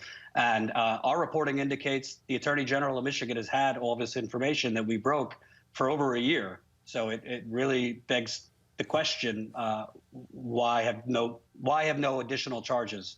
But yes, the state could face further liability if charges were brought against Rick Snyder. And so the people of Flint still are dealing with an environmental disaster all these years later. Yeah, journalistically, that's the maddening part, because as you've seen, a lot of these national media outlets have repeated that the water is improving in Flint. It's meeting regulations, but we actually found Snyder's environmental department manipulated that data. They were actually flushing residents' water right before taking lead and copper samples, which is against EPA regulations. I speak with residents today, 6 years later, that are still getting rashes, Roland, are still losing their hair. Children are, the long-term effects are starting to set in, losing cognitive abilities, forgetting letters in the alphabet, forgetting numbers, a lot of learning disabilities in children, a lot of volatile mood problems because lead damages the brain and affects your mood. Governor Snyder declared the water was safe and shut down the free water pods, but our reporting indicates that there are still serious problems with Flint's water, and they're obviously particularly vulnerable now with the coronavirus because this is a city of people with severely damaged immune systems. Look, that just makes no sense whatsoever. Again, but you see what happens when you have public officials that lie, and why it's also important for people to support and invest in media, because the reality is there has to be somebody who serves as a watchdog to expose these things. Yeah, and I'll say, journalistically, obviously, coronavirus is understandably the top issue right now, but, this is a major cover-up we uncovered. We worked with Vice on this, and we found that, the governor, he knew about the dangers of the Flint River, and he allowed them to switch to it anyway. And he also knew about this deadly water outbreak from Legionella. And if he would have taken action when he found out, a lot of lives could have been saved if they would have switched Flint off the river right then and there in October 2014. So this is a major, major story about corruption that I hope the national media could find some time to cover, because obviously it has major, major environmental racism ramifications. Flint is a majority minority city, and I do not think you would see this cover-up actually stand the test of time if we were talking about a upper middle class white city. I could tell you that. Absolutely not. Jordan Charlton, we surely appreciate the good work. Thanks a lot. Thanks, Roland. All right, folks. Colin Kaepernick is also working to help us through this pandemic. He is putting his money on the line, contributing $100,000 to this effort. He explains. Watch. Black and brown communities are being disproportionately devastated by COVID-19 because of hundreds of years of structural racism. There's been a misinformation that Black people can't get the virus. Poorer areas, which are mostly Black and brown, have the heaviest number of patients that have been affected. Bus drivers are on the front lines of this pandemic every day. We out here doing our job. After he made that video, Hargrove began to feel sick himself. He died Wednesday night. If you do not have to be out, do not. Health inequities are because we've had policies that devalue groups of people. Brooklyn Hospital, they're putting bodies in the back of a freezer truck, y'all. These communities are going to be devastated by COVID-19. That's why we've established the Know Your Rights Camp COVID-19 Relief Fund to help address these issues. Go to knowyourrightscamp.com/COVID-19 to help. Boy, ain't that something, Lauren? Colin Kaepernick still putting it on the line. And then while you got the NFL, who is so desperate to have their draft. Yeah, the NFL is dollars and cents, as everybody knows, which is why they didn't want Kaepernick there in the first place, because for some reason they calculated that he was going to cost them money or whatever by speaking the truth. But the NFL is all about the bottom line. The NFL is all about the money. And now you see these sort of strange discussions about having the games with no fans, et cetera. And there's some sort of effort with Major League Baseball as well, trying to figure out how to have games anyway, because they want that TV revenue, or they want I suspect the contracts probably say something in there about if you don't provide the games, you don't get the money. So I'm not sure what they're going to do with that. But obviously without the gate sales, they're going to lose a tremendous amount of money. It's actually pretty scary to watch. You know, Roland, when this whole thing first started, the first thing that went down was March Madness. And I got to tell you, my mother lives in Virginia, and the first thing I thought about was UVA and all that revenue they're losing. But to get back to the NFL, they're going to lose, millions of dollars, as we all know. And I don't know what I just don't know what they're going to do about that. Bottom line is this here, Tiffany, you want to keep people safe. You don't want people, and here's the thing, people always talk about, okay, the players. Look, remember when the Utah Jazz and the Oklahoma City Thunder, when Rudy Gobert tested positive, they had to test team personnel. They had to test trainers, ball boys. They had to test the media that covers them. And this is the point when people say how one person could infect, as it multiplies, 1 million people. And, it was so funny, the video I saw the other day, matter of fact, if I can find it, this idiot Sean Hannity, I'm not a doctor, but this is what they should do to play games at Yankee Stadium. They should be, doing, and I'm sitting here going, man, y'all are, it's like, and Trump the other day, we got to have sports because we can't keep seeing the same old baseball games. It's like, you said something earlier, Tiffany. I think that it has to be amplified when you talk about Dr. Phil and you talk about these people who, like I say, he makes $80 million a year. You take Sean Hannity, who's making his $30 million a year. They actually already self-quarantine. They already self-quarantine.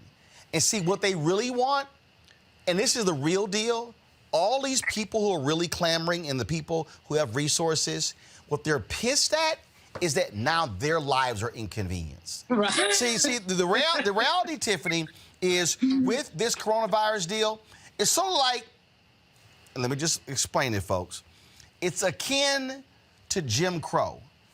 You could be black and have money, but your ass still black.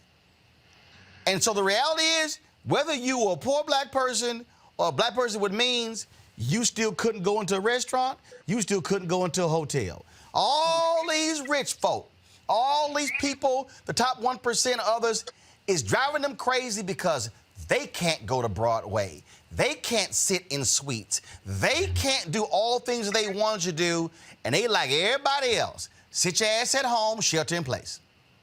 This is, let me say this. We have been planning for 2020 for a really long time, and nobody could have guessed or predicted or imagined that 2020 would look like this.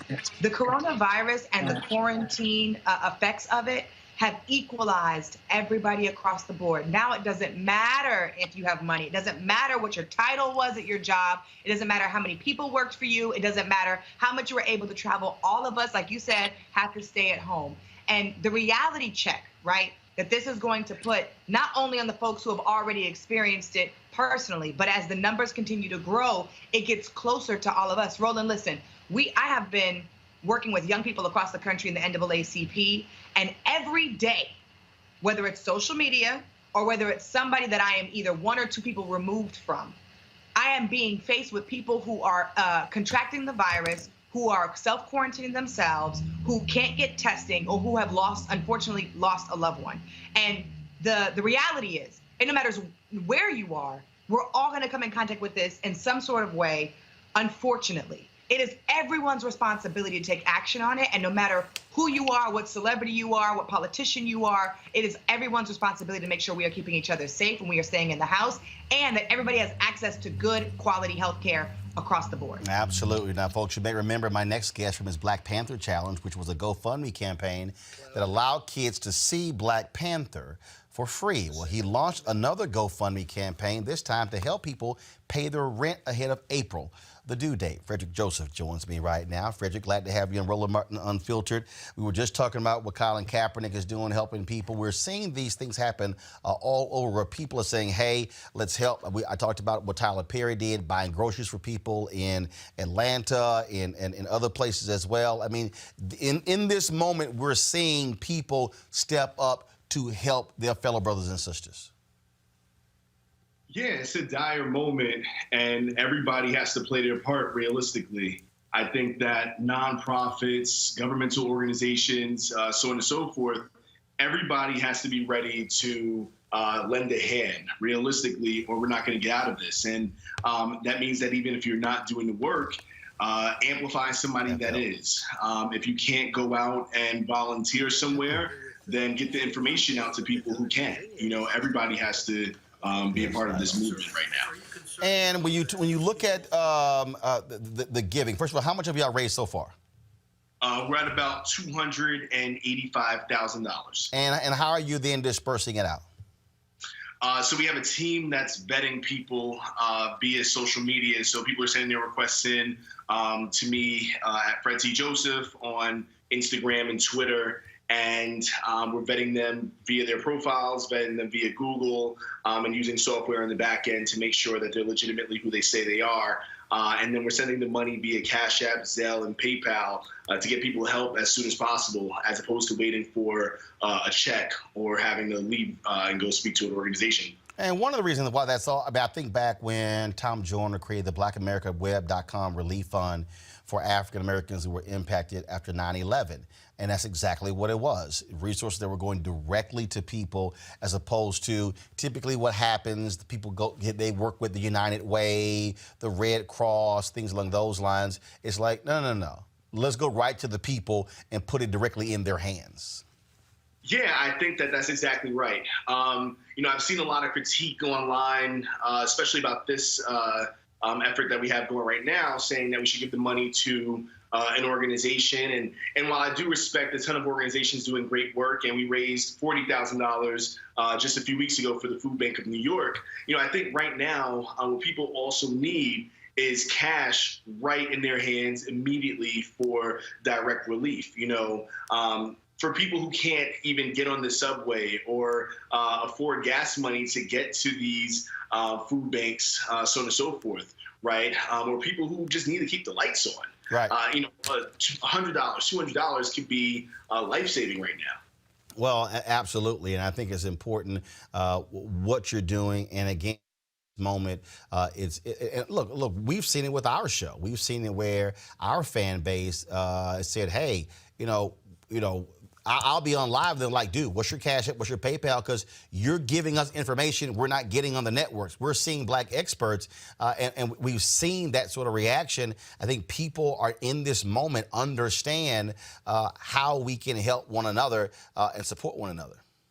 Yeah, I mean, you know, the moment is more dire than anything most of us have ever been through in our lives, right? And as a person who's come from a poverty-stricken background, I've seen dire, right? But I've grown up in situations where $20 would have made all the difference, and we could still go outside and try to figure out ways to make that $20. When $20 can make all the difference, but you're supposed to stay at home, what are you left to do, right? What devices are you left to? There aren't any. So we're trying to help the people who realistically might not have another way. Absolutely. Where can people continue to contribute if they want to, the folks who are watching right now? Yeah, so anyone who wants to contribute can look for the GoFundMe campaign. It's coronavirus rent relief. And realistically, if that's too hard, people can follow me at Fred T. Joseph on Twitter or Instagram. It's literally plastered all over my social media platforms, or profiles rather, right now. So if you can't donate, please also amplify. And for those in need, reach out. All right then, Fred Joseph. Man, I appreciate it. Thanks a lot. Thanks a lot. Have a good one. All right, have a good one. All right, folks, let's talk about the people who are getting out of prison because of coronavirus. Michael Cohen is going to be released. President Trump's former lawyer and other inmates in a minimum security camp in upstate New York were told they would serve their sentences at home. But Bill Cosby, who's been behind bars in Pennsylvania for over a year and a half, won't be getting an early release anytime soon. That's because Lauren and Tiffany, they say we're not releasing a violent offender. Is it fair to characterize Bill Cosby as a violent offender? Yes. Yes. Who was talking? Go ahead. Tiffany and Lauren. Sorry, I had to lean back. Yeah, you really leaning back. Lord, Lord, have mercy. It blew me away. Done it. It blew me away. I've done it. I was like, wait a minute. He's still trying to get And you know what? I don't believe everything I see on social media, so I got to look it up. But there's rumors that R. Kelly has been trying to get out of jail. No, there ain't rumors. He's been trying. That's real. Yes. Let me tell you something. This is not your escape from this is not your jubilee because we have a global pandemic, sir. Yes, Roland. They both need to stay in jail. This is for non-violent offenders, and they have been violent offenders, and that is why they are in prison. End of story. Period. Sign the dotted line. Now I pray for their safety inside the prison, and I don't want anybody to get corona. But this is not your opportunity to use the pandemic as a golden ticket out of jail. No, you don't get to do that. Both of them gonna stay in jail like they're supposed to. Well, see, the difference there is, of course, Mr. Cosby has been convicted, and R. Kelly has not been convicted. Well, hold on. Michael Cohen was convicted. He pled guilty. Right, but he's a white-collar offender, and he's white. He's a white male, of course. And also, it's a nonviolent offense. So there's a difference there. I would argue that Bill Cosby has been convicted, and I would also argue that the argument for him to me would be his age. But the argument against him is that the crimes in question are such that we could not argue that that's white-collar offense or nonviolent offenses, and he has been convicted. R. Kelly hasn't been convicted of anything. So that's a slightly different discussion. I understand that the conventional wisdom is that he's already guilty, but that's not how our system is supposed to work. You're supposed to be innocent until proven guilty. So that's a slightly different discussion. But the case of Michael Cohen is is sort of a white collar corruption defense. I mean, a corruption offense. And so I see what that is. But, the fact of the matter is, with regard to high profile, it's the same thing whether we're talking about high profile defendants and people who've been accused as it is with regard to blue collar crimes. Black people will be the last to be coming out of prison under this rule. You can absolutely guarantee that. But every case is different. Cosby is different than R. Kelly. They're not the same person. Got it.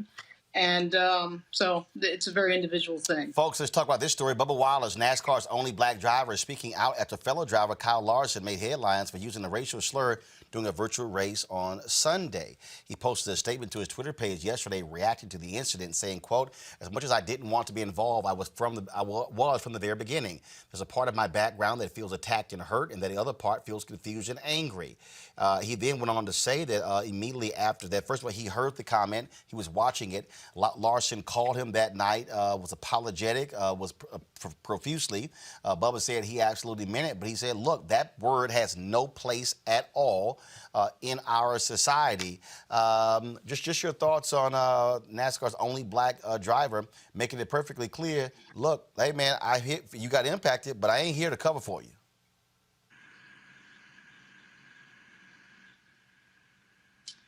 Take your pick. Which one do y'all want to go? Go ahead, Tiffany. I have not much to say on that. I'm like, what is there to say about the story except for the racial slurs that we have been seeing when we were outside, and now the racial slurs that we're seeing while we're inside have not disappeared or gone away. To be honest with you, I don't even keep up with NASCAR. To find out that this is the only black man who is a NASCAR driver and he's called this racial slur, I think that that just speaks volumes right now in the year 2020 of what we're experiencing. And we've seen in every other sports genre the same situation in case show itself true, that racism still exists, and no matter where you are and what you do is your profession. And so this is wrong, and there needs to be consequences and repercussions for it. Yeah, it's a shame that NASCAR doesn't make a stronger statement against certain things like this. There was a recruit for the New York Rangers who was on a Zoom conference, a black hockey player, and the Zoom conference was hacked, and the N-word came in, and everybody in the NHL and the president of NHL and the Rangers and everybody made a statement of support, and his future teammates on the Rangers. I mean, they make like a big deal about saying this is wrong and he's part of our family. I mean, you can turn negative moments into positives, and if NASCAR doesn't choose to do it, that's on them. Well, first of all, they suspended him indefinitely. He got fired from the racing team. Sponsors pulled out, and so a whole bunch of stuff happened there. All right, y'all. You know what time it is. I'm white. I got you, Carl. Illegally selling water without a permit on my property. Whoa! Hey! You don't live here. I'm uncomfortable.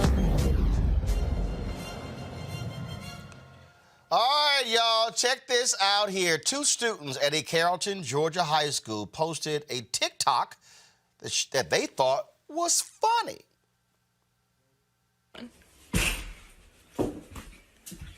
Hey, today we're making niggers. First we have black. Yeah, Yeah. pretty black. Yeah. Next we have don't have a dad. Don't have a dad? Yeah.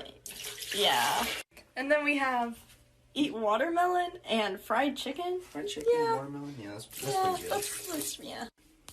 Next one is make good choices. Let's see. There's nothing there.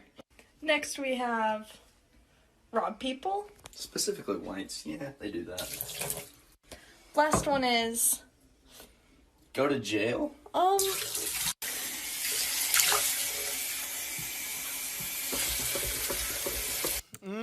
Stephanie and Jeff thought this was hilarious. The school district did not. In a statement, they said that any student who was involved in the incident would face serious consequences. And in fact, the young lady had already been accepted to a college, and students have already found out her name, and they said to the university she should not come here. I see, Tiffany and Lauren, I keep telling people, if y'all want to be stupid and put it on video, please by all... Really, Tiffany? Your mouth... Really? you got...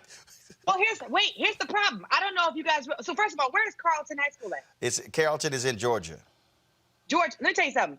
That is actually... What they're doing is there's multiple other memes where... I don't know if you guys have seen this, and TikTok videos have gone viral. There's the challenge stuff happening.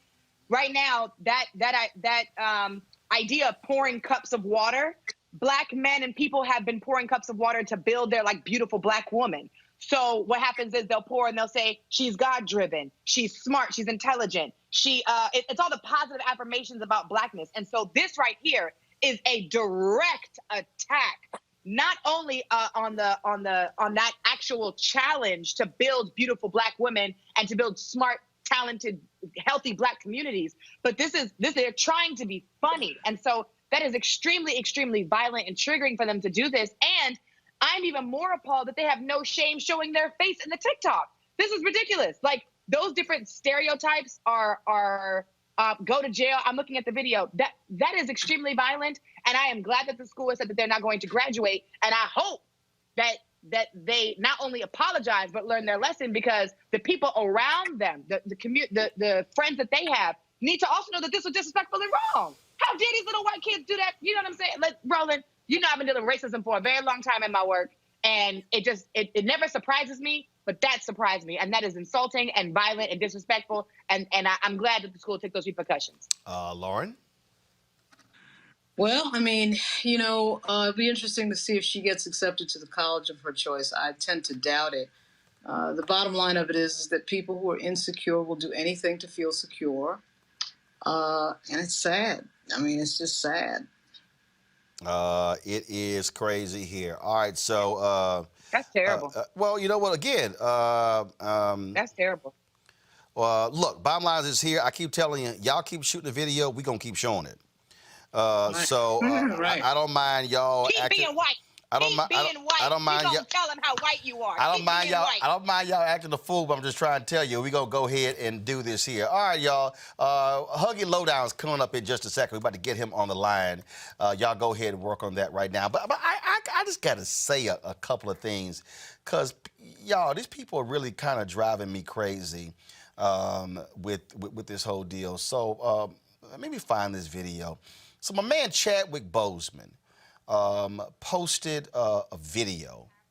Okay, you know what? Good. Y'all go ahead and roll the video then. Then I'm going to explain my thoughts after this. Go ahead. It's April 15th.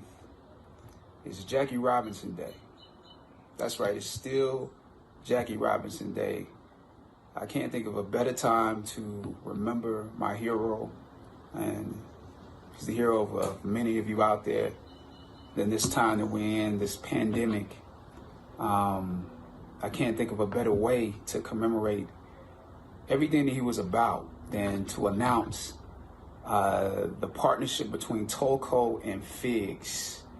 If you know, Figs is one of the companies that's the designer and manufacturer of modern medical apparel. And Tolco is basically my friend Thomas Toll, who through the company Legendary produced 42. Tolco and Figs is donating $4.2 million for 42 in protective medical equipment in honor of Jackie Robinson Day. Absolutely phenomenal thing that Chadwick Boseman talked about. But way too many damn people are spending their time freaking out, oh my God, what's happening with Chadwick? I mean, look at this photo, what's going on? I mean, look at all this weight he's losing. Can I explain something to y'all about actors? This is what they do. Robert De Niro totally changed his look and put on, 30 or 40 pounds to play a Jake LaMotta in the movie, Raging Bull, okay? Christian Bale put on, 50, 60 pounds to play Dick Cheney in Vice. Remember when 50 Cent was real skinny and people were like, oh my God, he's sick? No, it was for a movie role. Remember Denzel, the memes that were done out there when Denzel with the long mustache, they were like, oh my God, what happened to Denzel? We went to a boxing match. Well, he was playing in the Magnificent Seven. We need to understand that these are actors, okay? And also, for all the greatness of Black Panther, that's not the only movie that Chadwick Boseman has done. And his career should not be defined and people only stick him in the box of Black Panther. And so, stop freaking out with his appearance. But here's the other deal. If he wasn't shooting a movie that required for him to change his look, let's say he was going on a spiritual journey or transformation or actually decided to lose weight, okay? But I think sometimes people should stop freaking out and focus on what he was talking about. The raising of the donation of $4.2 million to help those who are impacted by coronavirus. I just think for a lot of times, people on social media don't have any understanding that actors do this all the time. They change themselves to fit into a particular role. That's what you're seeing right here. So it just needs to be said for the people who somehow are freaking the hell out. It just needs to be said.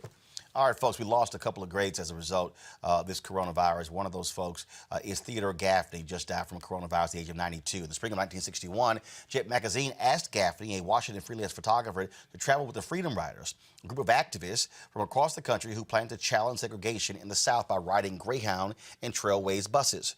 Organized by the Congress of Racial Equality, the Freedom Riders wanted to sit in the front of the buses with white people, use whites-only restrooms and bus terminals, guys, wrong graphic, too early, and eat at whites-only lunch counters. Gaffney eagerly signed up. He found himself risking his life in documenting one of the most tumultuous 48 hours in civil rights history.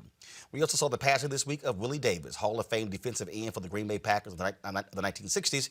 He died at the age of 85. He played 10 years for the Packers, joining the team in 1960, and becoming a stalwart defensive performer at left end under Vince Lombardi. Davis was a 5-time All-Pro and still holds the Packers records for recovered fumbles with 21. Sacks of opposing quarterbacks were not an official stat when he played, but historians have credited him with more than 100 during his career. He brought a tenacity to the game that made him, according to NFL Films, one of the 100 greatest players in pro football history. And so we certainly, thoughts and prayers go out to their families. All right, folks, we got my man Huggy. All right, y'all, it's Friday. You know what? I told y'all I'm bringing Wild 'N Out Wednesday back, but we're going to have comedians on Wednesday and Friday. As a result, Huggy! What's up, Roland? Where you at, baby? I can't see. Y'all, where's Huggy? Y'all got him in the... There he is. There he is. Oh, I'm sorry. They say you got a poor connection. You got that cheap-ass cricket phone. It's not loading up. What's going on? They told me your thing saying poor connection. We see you, though. We see you. Do you? Yeah, we see you. Don't worry about it. We see you. Don't be alarmed, people. I'm gearing up for a movie. What movie is that? The life and times of Sherman Hemsley. Well, first, this whole go ahead. I don't even want to show you my hair, bro. Bro, I look like Roscoe Lee Brown and Sherman Hemsley's stepson.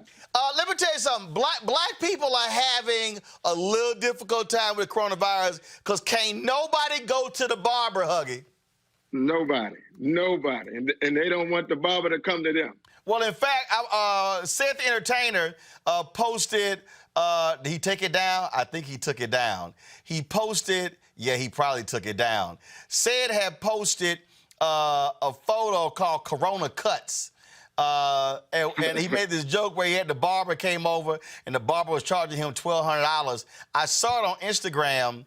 That's a whole stimulus check, huh? Yeah, ain't lying, but I think he took it down because people said you shouldn't have a barber coming to your house because there actually was a barber in Mississippi who died who was still cutting hair. That. And so, man, how has this thing been rough on comedians? You see me?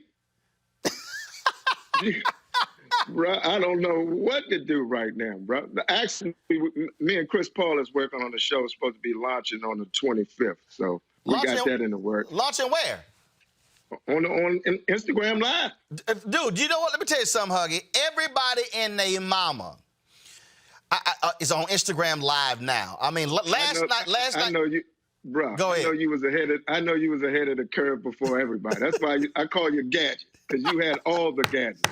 You told me about Periscope 10 years ago.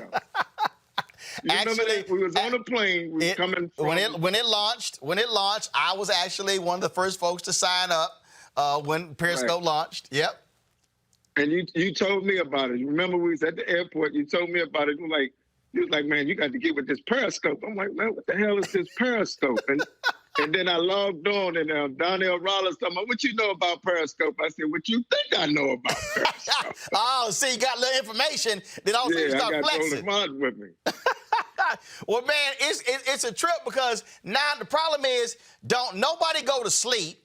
Last night, D Nice decided to start spinning at 3 a.m. He spin whenever he see Holly hashtag, man. Hey, man. The game is messed up right now, man. You know what, man? I haven't been to this many clubs in my life, bro. I'm coming home at 4 or 5 o'clock in the morning, man. Don't know where my car is, man. It's crazy.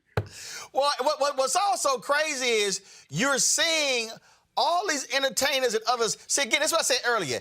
Everybody's on the same page. Everybody will say, is Tiffany Lofton still there? Because I be seeing Tiffany pop in. Everybody's on the same page, Huggy. Ain't no VIP room. Bro, yeah, tell them ain't no VIP room, man. We all in the same room, man. That's what's wrong with these daggone celebrities, man. We all over here in the VIP. Everybody in VIP. Oh, yeah, absolutely. And Tiffany, like last night, Ari Lennox was on for like 4 hours. These folks don't know what to do. Roland, how the hell you get up, though, Roland? Because you be in the club 5 and 6 in the morning and be right back. Man, I'm thinking it's 5 Rollers, man. No, it's just one. It's just 5 Rollers, man. No, I usually go to bed about 5:30. Man, you lucky I know you, because I would think you do cocaine or something, man. But I know you, brother. I know you're drug-free. But I talked to Chris Paul about this. I said, man, I think Roland... Roland's on drugs, man. No, I can't explain it, man. Well, I've never had an energy drink in my life. I don't drink coffee. You are an energy drink, Roland. Hey, when I'm up, I'm up. You see the bright ass colors I got on. Bro, I see him. I said, bro, yeah, you. And what's funny is you'll be in all the parties with D Nice, and then you'll be at the other BET party, and then you'll leave those parties and go host your own party on Instagram by yourself in your living room. No, he be at the party at the same time.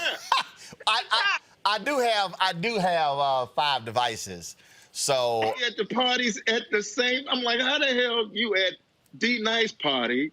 Then you hosting your own. Then I saw you in Guy's Kitchen. Then you at another party. Then you're hosting your own situation, man. I'm telling you, something going on, man. A different outfit on every single time. Yo, I think some of them Kente ensembles be reversible or something. No. if you understand, you got on more colors than a Rubik's cube today, Roland. It was Friday, so I said we need some colors. Let me just give y'all the long version. Let me Anthony, get a wide shot. Only Roland can get away with that. Anthony, get a wide shot. So y'all, this is one of the jackets they made for me when I was in. Let me take this off. When I was in Ghana. So Huggy, y'all turn the speaker up. I took my earpiece off. So when I went to the Kente, Roland, did you get that from Ghana? Yeah, they made it for me there. This is called the Obama Kente. So every Kente has a fabric, has a name. And so they made it for me. That's real crazy, Roland, because I've seen the same outfit on a mannequin up in Langley Park, Maryland.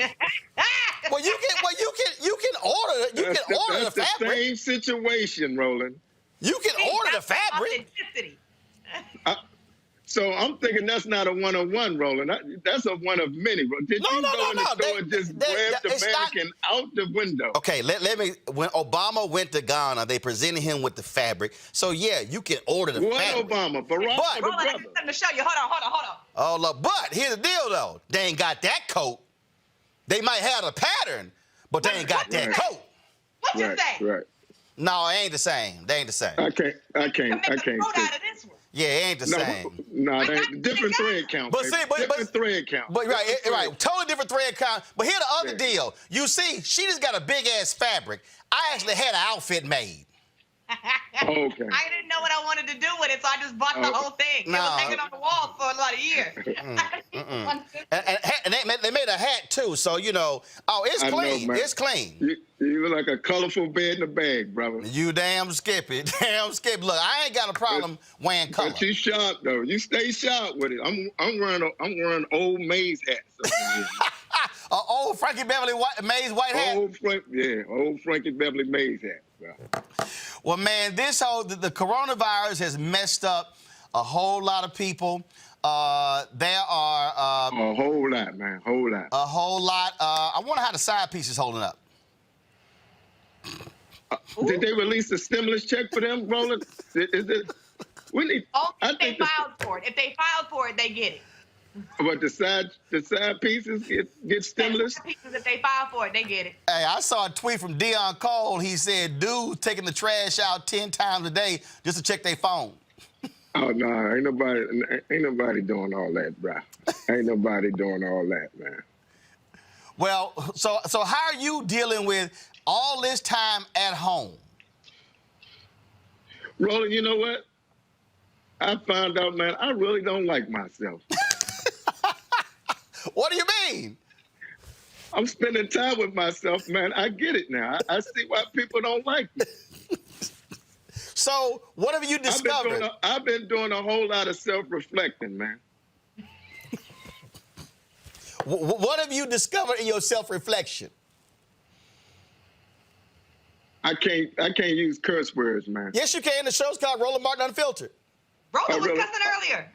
Yeah, I was cussing. Really? I was cussing some bitch out earlier. I've been holding my profanity back and shit. Yes. Are you serious? Yes. What? Be yourself. Roland, on the Roland Martin show. Okay, I'm gonna be myself. This ain't TV One. I own this. Bruh, you've been putting it down for you. Hey man, let's clap it up. I can't clap it up for Roland because you see I'm bootlegging. I'm holding my own phone. I don't even have what is a give? So you need me to send you a link to a tabletop tripod? Yeah, man. I don't know. Look, right now. Look, I got the light kit right here. I'm trying to light myself up and hold it. Okay, hold on. Let me see the light kit again. That's a good one. Let me see. Let me see again. That's a portable, Roland. That's a portable. No. I saw it. That's a newer. That's a newer CN216. How you know that, bro? Dude, I saw the front of the light. I know I got 6 of those lights. That's what he do. He got about 8 of them. What the hell? That's a newer CN216. No, it's not. He made that number up. Show him the light. I know. I don't even want. He just be calling out numbers. You worse than somebody else I know calling out numbers. Look on the side of that light. Look on the side of the light. Read it. Is he right? Hold on. Hey, Roland. What you say it was, Roland? That's a newer. Newer, right? Right. Right. Is it a 160 or a 260? All right. I don't know, brother. You right. See that is Tiffany? He like, bam, okay. Bam, he right. Roland is the worst person to be wrong in front of because he's going to let you have it. Yes. Oh, yes. Oh, yeah. He keeps statistics in them long kente coats he be wearing. You know, he's a walking foul box. Hey, look, you got to always be ready. Always be ready. All ready. As they say in Texas, all ready. Like you. Look, when somebody want to start heckling, you got to be ready. You got to be ready. Heckling to me is when they want to challenge me on facts. I got to always be ready. Oh, you keep the facts, brother. You keep the facts. Well, man, look, wanted to have you on the show. We had Chris on. We couldn't get both of y'all on together because I think y'all on that shared Wi-Fi plan. We got that, hey, brother. Times are hard, bro. Club quarantine, bro. Times are hard. We sharing plans. Yeah, I know. I was like, what the hell? I was like, we got Skype and FaceTime. They're like, no, we can't. Y'all need to call Xfinity because Xfinity will give you free Wi-Fi for an hour. So you need to call them next time and just be on the Xfinity Wi-Fi for an hour. See, the women know. The women always know. Always the women always know. Give it to you for an hour. He is not going to be using that for us. That's going to be for Pornhub. All right, Huggy. Who told you that, Roland? Some people in club quarantine, some people in club Pornhub. Huggy, always good to see you. Where can people reach out to you? At Huggy Lowdown DC on Instagram and Twitter, man. Follow me, man. And look for me and Chris Paul's show launching next week, man. We're going to come on the show next week and talk about it, all right? All right. We'll have y'all back talk about it. I appreciate it. Much respect, Roland. Thanks a bunch. All right, Huggy Lowdown. Thanks a bunch. Y'all got to go back. So, Lauren, thanks for being on the show. Chris for being on the show. Y'all, so go back to Tiffany.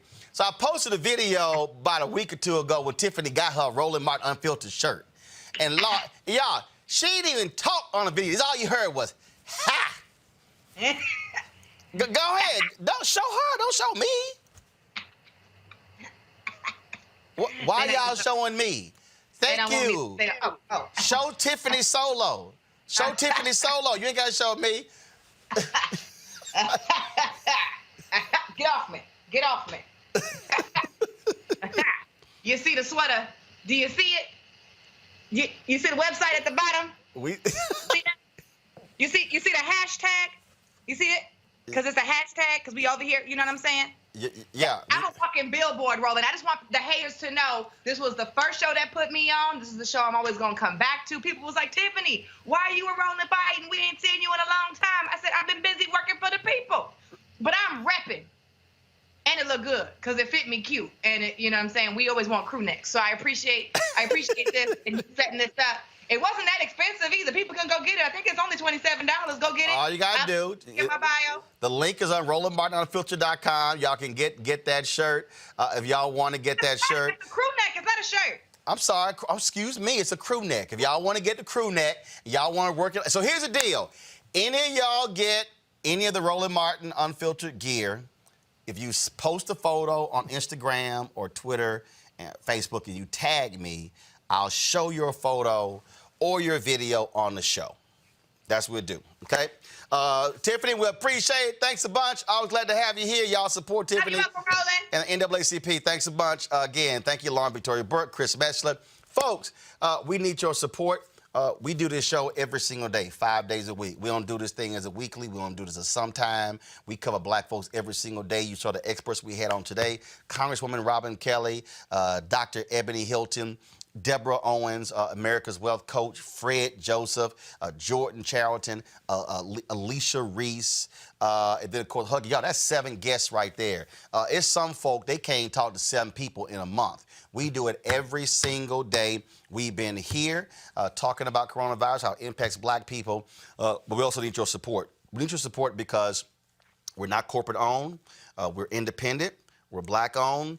Advertising is frozen because of this, and so please join our Bring the Funk fan club. You get discounts to products, to the pocket squares that we sell, to the books that we sell, all those different things like that. So join our Bring the Funk fan club. Our goal is to get 20,000 of our followers to join our fan club to contribute about $50 a year. That's $4.19 a month, 13 cents a day. Nobody else is doing what we're doing on the digital platform. That's why we do it, because we want to be completely unapologetic and unfiltered and bring you the kind of information you cannot get anywhere else.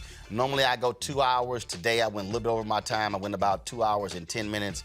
My apologies to my staff and everybody else, but we had just so much good content.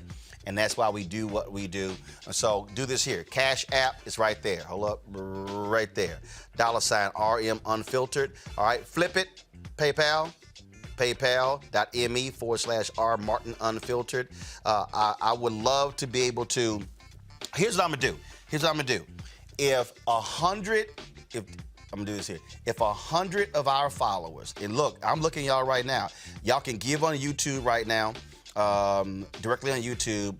I'm looking at Facebook. There's 1,000 of y'all there. I'm looking at Periscope. I'm looking at all the feeds right now. Now when we do the end of the show, we're going to roll all the names. Now, so many will be rolling real fast. But if 200 of y'all join the fan club this weekend at $50 for the whole year, I'm going to personally read your names on Monday. I'm going to totally change it. I'm going to personally read your names on Monday's show. So it won't be the scroll. I'm gonna read your names. I'm gonna do that every Friday. That's what I'm gonna do. Every Friday this month and in May, if we get 200 people to join our Bring the Funk fan club at $50 each, I'm gonna personally give you a shout out on Monday's show. All right, that's the challenge. Okay, smart Lloyd Kirkendall, what about us that are already there? Well, Lloyd, I just gave you a shout out. See how that works. All right, y'all. I'm going to see y'all on Monday.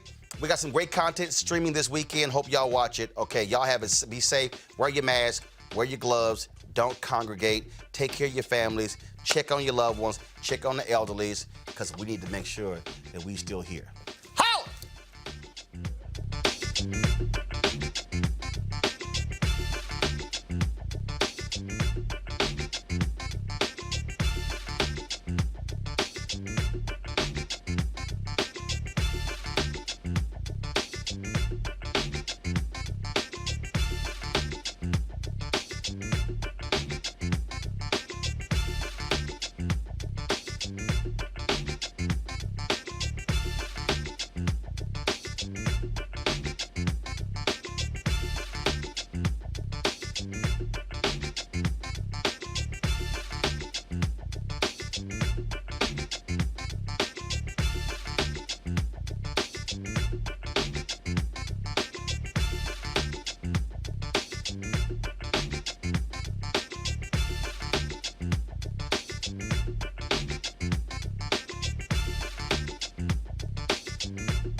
You want to check out Roland Martin Unfiltered? YouTube.com/Roland S. Martin. And subscribe to our YouTube channel. There's only one daily digital show out here that keeps it black and keep it real. It's Roland Martin Unfiltered. See that name right there? Roland Martin Unfiltered. Like, share, and subscribe to our YouTube channel. That's YouTube.com/Roland S. Martin. And don't forget to turn on your notifications so when we go live, you'll know it. Hey everybody, this is your man Fred Hammond, and you're watching Roland Martin, my man, Unfiltered. Hi, this is Essence Atkins, and you're watching Roland Martin Unfiltered. Hey, yo, Peace World, what's going on? It's the Love King of R&B, Raheem Devon, and you're watching Roland Martin Unfiltered. Hi, my name is Brescia Webb, and you're watching Roland Martin Unfiltered. Ow. Well, I like a nice filter usually, but we can be unfiltered. What's going on? This is Tobias Trevelyan. And if you're ready, you are listening to and you are watching Roland Martin Unfiltered. What's up? I'm Lance Gross, and you're watching Roland Martin Unfiltered. Hi, this is Cheryl Lee Ralph, and you are watching Roland Martin Unfiltered. I mean, could it be any other way? Really? It's Roland Martin.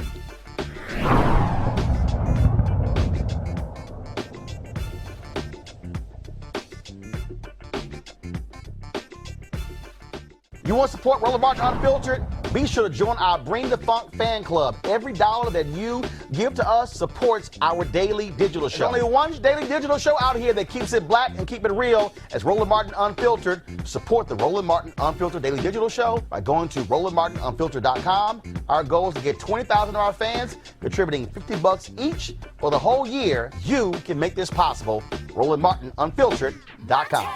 Hey fam, want to check out Roland Martin Unfiltered? The blackest show on all of digital, cable, and broadcast. Check out our audio podcast.